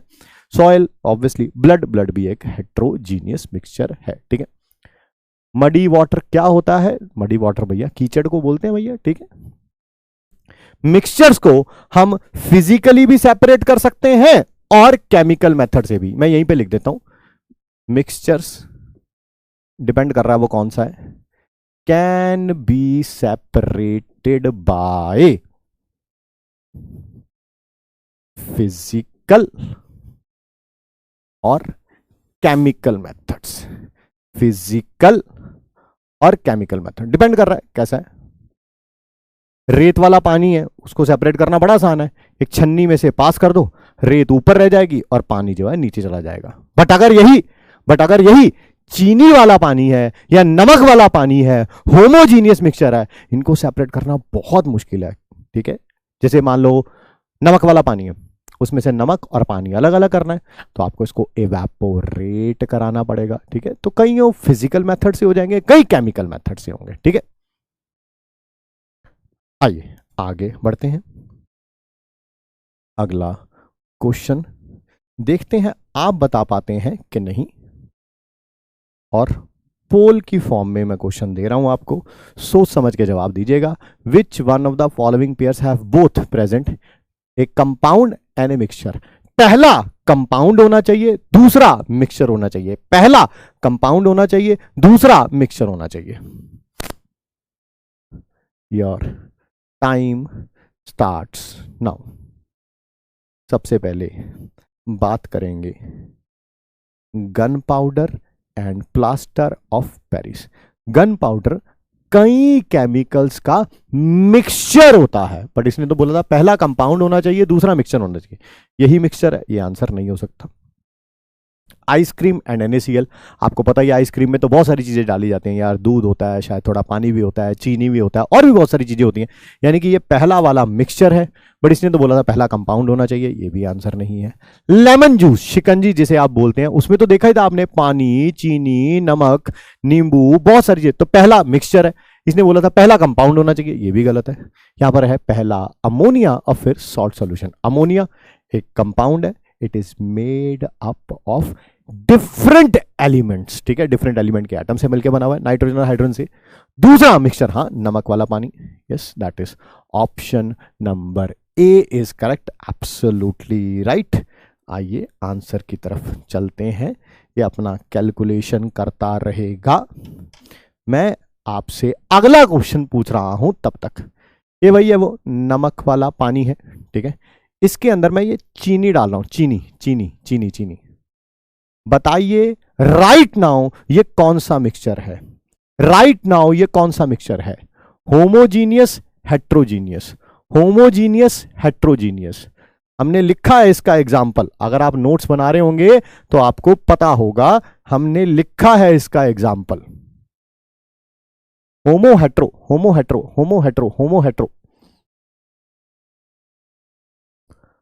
आंसर है दिस इज हेट्रोजीनियस।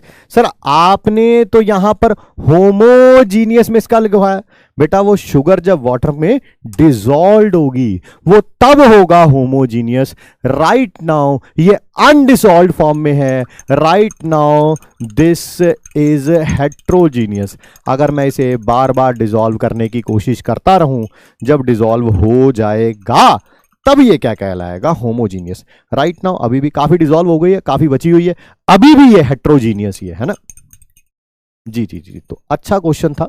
ऐसी चीजों को, छोटी छोटी चीजों का ध्यान रखें। अरे थैंक यू, आंसर आ गया है। ठीक है,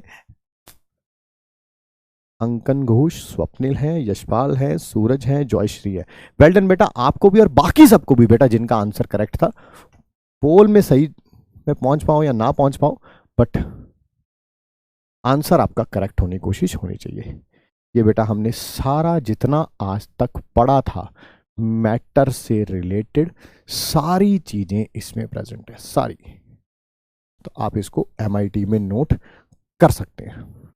ये कल पढ़ा था हमने प्योर सब्सटेंसेस, ये आज पढ़े हैं हमने मिक्सचर्स। इसमें एलिमेंट्स होंगे, एटम हो सकते हैं, मॉलिक्यूल हो सकते हैं, मेटल, नॉन मेटल, मेटलॉइड्स होते हैं, कोई बात नहीं। कंपाउंड्स आपको बताइए, इनऑर्गेनिक के हो सकते हैं, ऑर्गेनिक के हो सकते हैं। मिक्सचर आज पढ़ा हमने, होमोजीनियस हो सकता है, हेट्रोजीनियस हो सकता है, उसके एग्जाम्पल लिखे हुए हमने। ठीक है, इस टेबल को आप बाद में भी नोट कर सकते हैं, इस टेबल को आप बाद में भी नोट कर सकते हैं। आइए आगे बढ़ते हैं, आइए आगे बढ़ते हैं।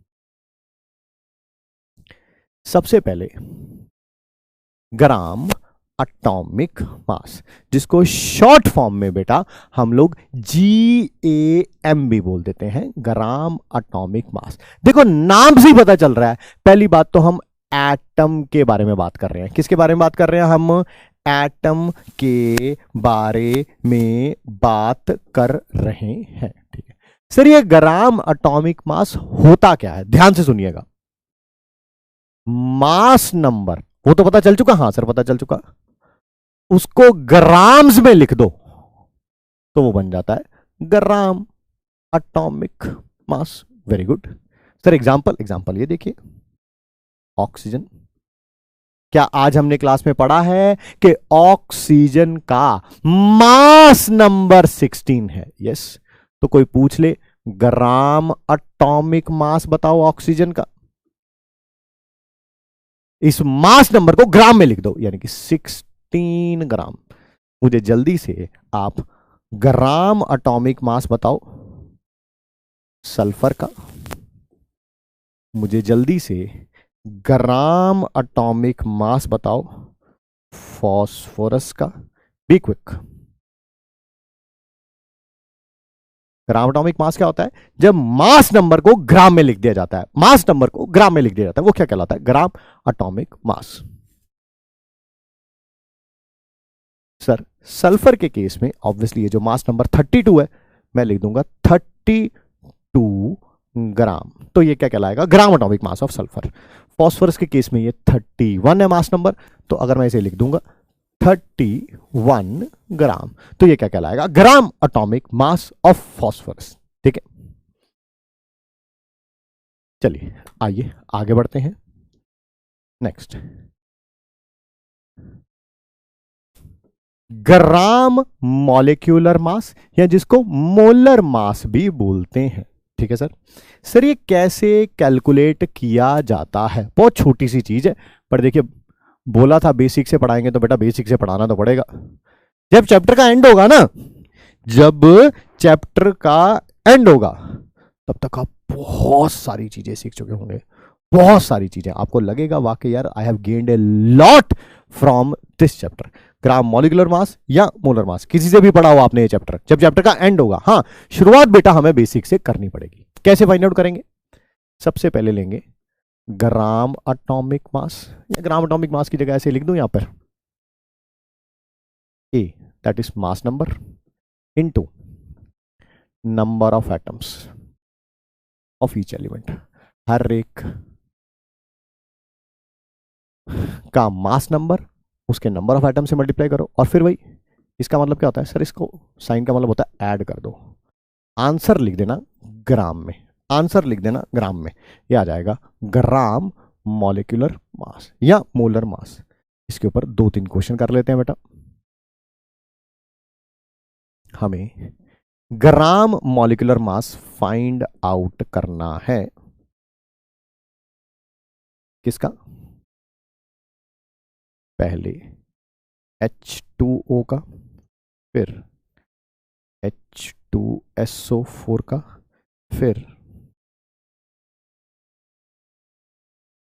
HCl का। तो सारे H वाले रख लिया आपने, कोई नहीं, SO3 रख लेते हैं। ठीक है, आइए बात करना शुरू करते हैं। इसका ग्राम मॉलिक्यूलर मास, हाइड्रोजन ऐसे रिप्रेजेंट किया जाता है, सल्फर ऐसे सिंबल, ऑक्सीजन ऐसे। ठीक है, आइए ग्राम मॉलिक्यूलर मास H2O का। सबसे पहले mass number, mass number A क्या है? मास नंबर ए क्या है? Mass number. मास नंबर क्या है हाइड्रोजन का? 1 इनटू नंबर ऑफ एटम्स, कितने एटम्स है हाइड्रोजन के यहाँ पे? 2। फिर ऑक्सीजन का मास नंबर, ऑक्सीजन का mass number 16 into number of atoms that is 1। इनको क्या करना है हमें? ऐड। सर 18 ग्राम आ जाएगा। आंसर हमें ग्राम में लिखना है। इसका ग्राम मॉलिक्यूलर मास, एक हाइड्रोजन का 1 into number of atoms 2, sulphur का gram mass number 32 into number of atoms that is 1, oxygen का that is mass number 16 into number of atoms 4। तो ये 98 ग्राम आएगा। SO3 का ग्राम मॉलिक्यूलर मास, एक सल्फर का 32 इनटू नंबर ऑफ एटम्स 1 है यहाँ पे, ऑक्सीजन का 16 इनटू नंबर ऑफ एटम्स 80 ग्राम। क्या ये क्लियर है? तो यस लिख देंगे। बेटा साथ में यूनिट लगाना है आपको ग्राम, ठीक है, अदरवाइज आंसर आपका गलत कहलाएगा। ठीक है, आइए आगे बढ़ते हैं। ग्राम एटॉमिक मास पता चल गया, ग्राम मॉलिक्यूलर मास पता चल गया। नेक्स्ट है ग्राम फॉर्मूला मास, या इसे सिंपल फॉर्म में फॉर्मूला मास भी बोल देते हैं। यार ये बिल्कुल ग्राम मॉलिक्यूलर मास जैसा ही है, बिल्कुल ग्राम मॉलिक्यूलर मास जैसा ही है। बस पता है एप्लीकेबल किसके लिए होता है? आयंस के लिए। एप्लीकेबल किसके लिए? आयंस के लिए। एप्लीकेबल किसके लिए है? आयंस के लिए। एप्लीकेबल किसके लिए है? आयंस के लिए। सर इसको फाइंड आउट कैसे करते हैं? जैसे ग्राम मॉलिक्यूलर मास फाइंड आउट करते हैं, वैसे ही ग्राम फॉर्मूला मास या फॉर्मूला मास फाइंड आउट करते हैं। ठीक है, way to find same as that of gram molecular mass. ये आयंस कहना है, आयंस कह लो, आयनिक कंपाउंड कहना है, आयनिक कंपाउंड कह लो, आयनिक कंपाउंड कह लो, आयनिक कंपाउंड कह लो। ठीक है सर, करके दिखाएंगे। सल्फ्यूरिक एसिड का दोबारा बताओ। आइए बेटा दोबारा बता देते हैं सल्फ्यूरिक एसिड का। हाइड्रोजन का मास नंबर बेटा 1 होता है, इनटू नंबर ऑफ एटम्स 2 हो गए, 1 इंटू 2। सल्फर का 32 होता है, into number of atoms sulphur के 1 हो गए। ऑक्सीजन का दैट इज 16 होता है, इनटू नंबर ऑफ एटम्स 4 हो गए। ठीक है, सबको ऐड कर दिया। सर आप हमें फॉर्मूला मास, या जिसे ग्राम फॉर्मूला मास भी बोल सकते हैं, फाइंड आउट करके दिखाइए। एक कैटायन रख लेता हूं, एक एनायन रख लेता हूं, एक आयनिक कंपाउंड रख लेता हूं, ताकि आपकी तसल्ली हो जाए। ठीक है,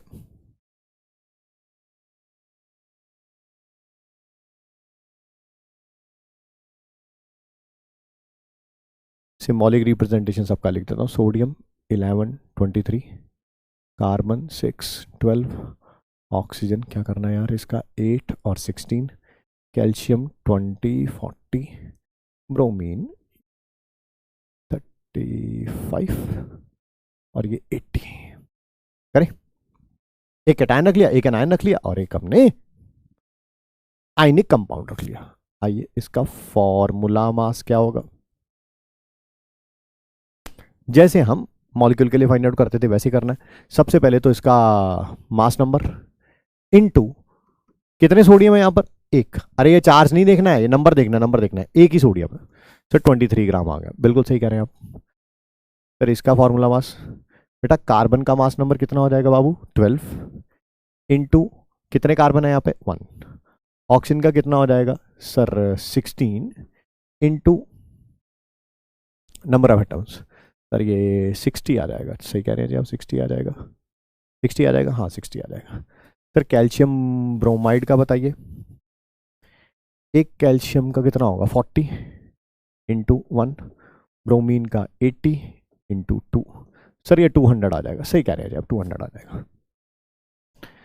ठीक है, क्या ये क्लियर है? क्या ये क्लियर है?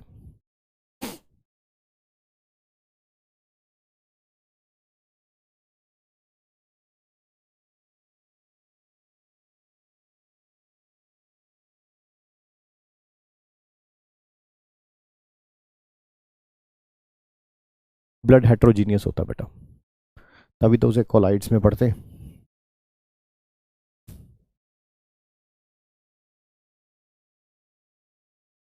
ये एटम है, कोई भी शायद कार्बन दे रखा है, ये कोई मॉलिक्यूल दे रखा है दैट इज H2O, और ये कोई आयनिक कंपाउंड दे रखा है। एटम का ग्राम एटॉमिक मास, मॉलिक्यूल का ग्राम मॉलिक्यूलर मास, आयनिक कंपाउंड का ग्राम फॉर्मूला मास। ध्यान से मेरी बात को सुनिएगा, ध्यान से मेरी बात को सुनिएगा। कई बार ऐसा क्वेश्चन आएगा, कंपाउंड तो आयनिक दिया होगा, कंपाउंड तो आयनिक दिया होगा, पूछा होगा उसका ग्राम मॉलिक्यूलर मास, पूछा होगा उसका ग्राम मॉलिक्यूलर मास। ग्राम फॉर्मूला मास और ग्राम मॉलिक्यूलर मास सेम ही होते हैं। लिख दूं लिख दूं लिख दूं, ग्राम molecular mass and gram formula mass दोनों सेम होते हैं। बस जब आयनिक कंपाउंड के लिए लिखना होता है तो उसे ग्राम फॉर्मूला मास बोल लिख देते हैं। फॉर्मूला मास या ग्राम फॉर्मूला मास, बात एक ही है, ठीक है। अब डिस्कस करेंगे बेटा हम आपके साथ लास्ट क्लास का होमवर्क डिस्कशन। लास्ट क्लास का होमवर्क डिस्कशन क्योंकि बहुत इंपॉर्टेंट है भाई। आप लोग मेहनत कर रहे हो, ठीक है, अपने ड्रीम के लिए कर रहे हो। अगर हम ही आके लास्ट क्लास बस होमवर्क दे जाएं और उसको डिस्कस ना करें तो कोई मतलब नहीं है यार उसका, that is of no use, ठीक है। चलिए आइए, आज डीपीपी मिलेगी, बिल्कुल मिलेगी। पहला क्वेश्चन करते हैं। assertion on heating a solid usually changes to liquid and the liquid on further heating changes to gas। क्या ऐसा होता है? Yes sir, solid generally heat करने पर लिक्विड में कन्वर्ट होता है, लिक्विड फिर उसके बाद हीट करने पर गैस में कन्वर्ट होता है। So the assertion is correct. Reason क्या है? Arrangement of constituent particles, constituent मतलब जिनसे वो चीज बनी हुई है, ठीक है, is different in solid liquid and gas. बिल्कुल सही कह रहे हैं। सॉलिड में सारे पार्टिकल पास पास होते हैं, लिक्विड में थोड़े पार्टिकल दूर दूर होते हैं, गैस में और दूर दूर होते हैं। हाँ, तो पार्टिकल्स का अरेंजमेंट सॉलिड लिक्विड गैस में अलग अलग होता है। क्या ये करेक्ट है? बट क्या ये इसको एक्सप्लेन कर रहा है? नहीं, इसको एक्सप्लेन नहीं कर रहा। यहां पर तो सॉलिड में क्या हो रहा है, जैसे जैसे आप हीट करते जा रहे हो पार्टिकल दूर दूर होते जा रहे हैं, ठीक है, बेसिकली मेल्टिंग होती जा रही है, वो रीजन है इसका। या लिक्विड से गैस में जा रहा है तो बॉइलिंग होती जा रही है। तो दोनों ट्रू तो है बट एक्सप्लेन नहीं कर रहा। Both assertion and reason are true and reason is not the correct explanation of assertion. That is answer number B. बहुत बढ़िया, बहुत बढ़िया, बहुत बढ़िया, बहुत सारे बच्चों का सही है। वेल डन बेटा, well done, well done. Physical states of matter दे रखा है 3 वेसल्स में, 1 2 3। आपको बताना है 1 कौन सा है, 2 कौन सा है, 3 कौन सा है। क्या आप देख रहे हैं? 3 में पार्टिकल सारे पास पास हैं, इनमें फोर्स ऑफ अट्रैक्शन सबसे ज्यादा है। So this should be solid. यहां पर पार्टिकल थोड़े थोड़े दूर दूर हैं, ठीक है, तो ये दिस शुड बी लिक्विड। यहां पर सबसे दूर है, मूवमेंट बहुत ज्यादा है, ये होगा गैस। तो फर्स्ट वाला गैस है, सेकंड वाला लिक्विड है, थर्ड वाला सॉलिड है। The answer should be C. Answer should be C. Answer should be C. बहुत बढ़िया, बहुत बढ़िया, बहुत बढ़िया, ठीक है। सबसे अच्छा पता क्या लग रहा है सर? हम जो आंसर करेक्ट दे रहे हैं वो ना। सबसे अच्छा पता क्या लग रहा है? शुरू की क्लास जब आपने शुरू करी थी और अभी तक चैट की स्पीड जब मैं आंसर पूछ रहा हूं कांस्टेंट है, बहुत फास्ट है। यानी कि दैट शोज कि जितने बच्चों ने क्लास शुरू करी थी वो एंड तक टिके हुए हैं। बस इसी को मेंटेन करना यार, मजा आ गया भाई।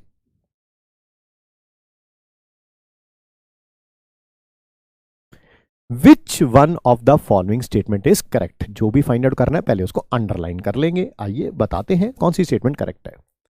क्या जब 2 या 2 से ज्यादा एटम्स एलिमेंट्स के मिलते हैं तो क्या वो कंपाउंड बनाते हैं? नहीं, ठीक है। ऐसा भी हो सकता है H मिले, दूसरा भी H मिले और वो एक एलिमेंट बनाए। हाँ, ऐसा हो सकता था कि ये कंपाउंड बन जाए। मान गया, मान गया, ये तो कंपाउंड का मॉलिक्यूल है, ये एलिमेंट का मॉलिक्यूल है, एलिमेंट का मॉलिक्यूल है ना। ये स्टेटमेंट रॉन्ग हो गई। The atoms retain their own properties when form a compound, बिल्कुल गलत। कार्बन ने 2 एटम ऑफ ऑक्सीजन के साथ मिलकर बना लिया कार्बन डाइऑक्साइड, तो अब इसके अंदर कार्बन की थोड़ा प्रॉपर्टीज होंगी। कार्बन रिटेन मतलब प्रॉपर्टीज सेम रहेंगी, ठीक है। कार्बन मान लो ये डायमंड था, मान लो ये डायमंड था, डायमंड से आपने एक गैस बना लिया। डायमंड तो बहुत हार्ड होता है, गैस तो आपको पता ही है फिर, ठीक है। तो दिस इज ऑल्सो रॉन्ग। इनकी प्रॉपर्टीज रिटेन नहीं रहेंगी, चेंज हो जाएंगी, ठीक है sir. Each substance of a mixture loses its original property. हर एक सब्सटेंस जो मिक्सचर का लूज कर देता अपनी ओरिजिनल प्रॉपर्टी को। नहीं यार, आपने मिक्सचर बनाया दूध और पानी का, दोनों को मिक्स किया, ठीक है। अब पीने के बाद भी ऑब्वियसली दूध का टेस्ट तो आएगा, थोड़ा कम आएगा, मान गया। पानी का टेस्ट आएगा, ठीक है, थोड़ा कम आएगा, मान गया, बट ऑब्वियसली कुछ ना कुछ तो रहता ही है। आपने शिकंजी बनाई, पानी डाला, उसके अंदर नींबू डाला, पानी का टेस्ट अपना जो भी कलर चाहे वो टेस्टलेस ही होता है, ठीक है, अपना टेस्ट तो है ना उसका, ठीक है। हाँ, थोड़ा वो नींबू के कारण थोड़ा सा खट्टा ज्यादा लगेगा, बिल्कुल। तो लूज कर देता प्रॉपर्टी को? नहीं। Each substance of a mixture can be separated by physical और chemical method. Yes, कई ऐसे मिक्सचर होंगे जिनको फिजिकल मेथड से सेपरेट किया जा सकता है, कई ऐसे होंगे जिनको केमिकल मेथड से सेपरेट किया जा सकता है। That is option number D. हाँ, नेक्स्ट अब आपको कुछ क्वेश्चंस दिए जा रहे हैं होमवर्क में। कई बच्चे ये पूछते हैं कि सर होमवर्क कहाँ मिलेगा। बेटा, जहां हमारी ये क्लास हो रही है वहां पर आपको पीडीएफ फॉर्म में नोट्स मिलते हैं। उन्हीं नोट्स के लास्ट पेजेस में आपको होमवर्क मिलेगा। कसम खाओ एम्स की, ये होमवर्क तब तक आप ट्राई नहीं करेंगे जब तक आप दोनों क्लास रिवाइज नहीं कर लेंगे, कल की और आज की, कल की और आज की, तब तक आप रिवाइज नहीं करेंगे, नहीं करेंगे, नहीं करेंगे, नहीं करेंगे। ठीक है, आइए नेक्स्ट 3 या 4 मिनट बात करते हैं एक ऐसी चीज की जिसने आपके सिलेक्शन को रोका लास्ट ईयर। ठीक है, मैं बताता हूं क्या है। एक जनरल प्रॉब्लम है जिससे सब जाने जिससे ग्रस्त है। ऐसा कोई सगा नहीं जिसे इस प्रॉब्लम ने ठगा नहीं बेसिकली। ठीक है, क्या कि वो प्रॉब्लम क्या है कि सर जब भी किताब खोल के बैठते हैं, ठीक है, दिमाग कहीं और चला जाता है। ठीक है, उसकी यादों में या पता नहीं कहां। ठीक है, किसी ना किसी, चाहे वो घर की प्रॉब्लम हो, चाहे कोई बाहर की प्रॉब्लम हो, चाहे एक्स की प्रॉब्लम हो, चाहे वाई की प्रॉब्लम हो। ठीक है, I am talking about chromosomes, but मुझे पता है जब मैंने एक्स बोला तो आपने कुछ और ही सोचा होगा। ठीक है, किसी भी कोई भी बात में दिमाग कहीं और चला जाता है। ठीक है, 1-2 घंटे वहीं पर घूमता रहता है और फिर जब घूम के वापस आता है तब तक हम घड़ी देखते हैं और घड़ी बताती है कि भाई साहब 2 घंटे हो गए पढ़ते हुए और आप कहीं और जा चुके थे। ठीक है, तो आइए उस प्रॉब्लम को सॉल्व करने के बारे में बात करते हैं। बेसिकली आपका फोकस कैसे इंक्रीज किया जाए उसके बारे में बात करते हैं।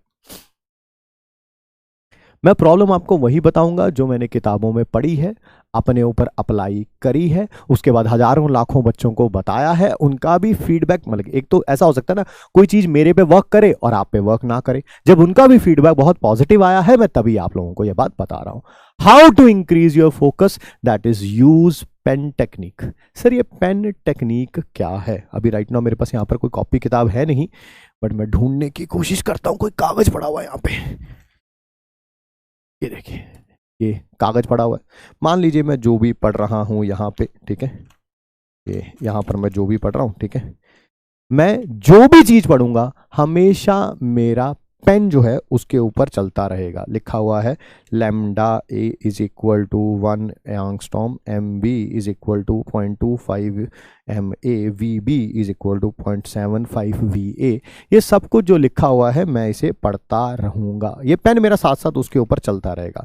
जब तक मेरा पेन उसके ऊपर चल रहा है मेरा दिमाग कहीं और जा ही नहीं सकता। ऐसा हो ही नहीं सकता, दिमाग तो एक्स के बारे में सोच रहा है और ये पेन चल रहा है, ऐसा हो ही नहीं सकता कभी भी। ठीक है, जैसे ही ये पेन चलना बंद होगा आपको पता चल जाएगा कि मेरा दिमाग कहीं और चला गया है, and you will then again, ये पेन हो, पेंसिल हो, फिंगर भी रख सकते हैं आप उसके ऊपर। ठीक है, बहुत छोटी सी चीज है बट आपकी एक बहुत बड़ी प्रॉब्लम सॉल्व कर देगी, मैं इस बात की गारंटी देता हूं। गारंटी है ना, वापस कर देना मुझे ये प्रॉब्लम अगर इसका सॉल्यूशन ना मिले तो। इस चीज से कट कंडीशंस अप्लाई, जैसे कि साइंस में कहा जाता है कि किसी भी हैबिट को बनने के लिए आपको इसे कम से कम 21 डेज रेगुलरली यूज करना पड़ेगा, रेगुलरली। ठीक है, आप आज से अप्लाई करना शुरू करिए, ना आपका रिवीजन का टाइम कम हो गया, ना आपका नोट्स रिवाइज करने का टाइम कम हो गया, आपका प्रैक्टिस प्रॉब्लम करने का टाइम कम हो गया, तो आप मुझे बताइएगा। ठीक है,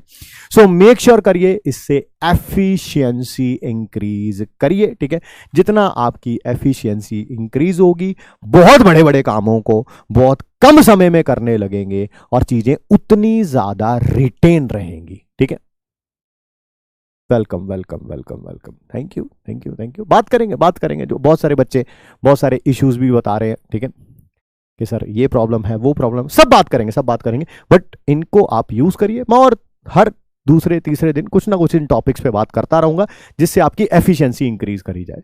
फिजिकल केमिस्ट्री नहीं सिखा रहे भाई, पढ़ना कैसे है वो सिखा रहे हैं। ये फिजिकल में भी काम आएगा, ऑर्गेनिक में भी, इनऑर्गेनिक में भी, फिजिक्स में भी, बॉटनी में भी, जूलॉजी में भी। ठीक है, एंड आई एश्योर यू ये टेक्निक्स जो है ये काफी लाइफ चेंजिंग है, काफी लाइफ चेंजिंग है। बट अनफॉर्चुनेटली समझदार और ना समझदार में इतना ही फर्क होता है कि जब समझदार को एडवाइस मिलती है ना, वो उस एडवाइस को फॉलो करता है, और जब ना समझदार को मिलती है ना, वो कहता है अरे इसको क्या पता, तेरा भाई जोगिंदर ही रहेगा, ठीक है। तो वो आपकी इच्छा है, वो आप कर सकते हैं, but I would suggest you, I would advise you as a member of this Yakeen family, do it. क्योंकि आपका first drop, second drop, third drop नहीं है, ये आपका लास्ट ड्रॉप है। चलिए मिलते हैं आप सबसे नेक्स्ट क्लास में, ठीक है। Thanks for giving us your time. Thank you बच्चों।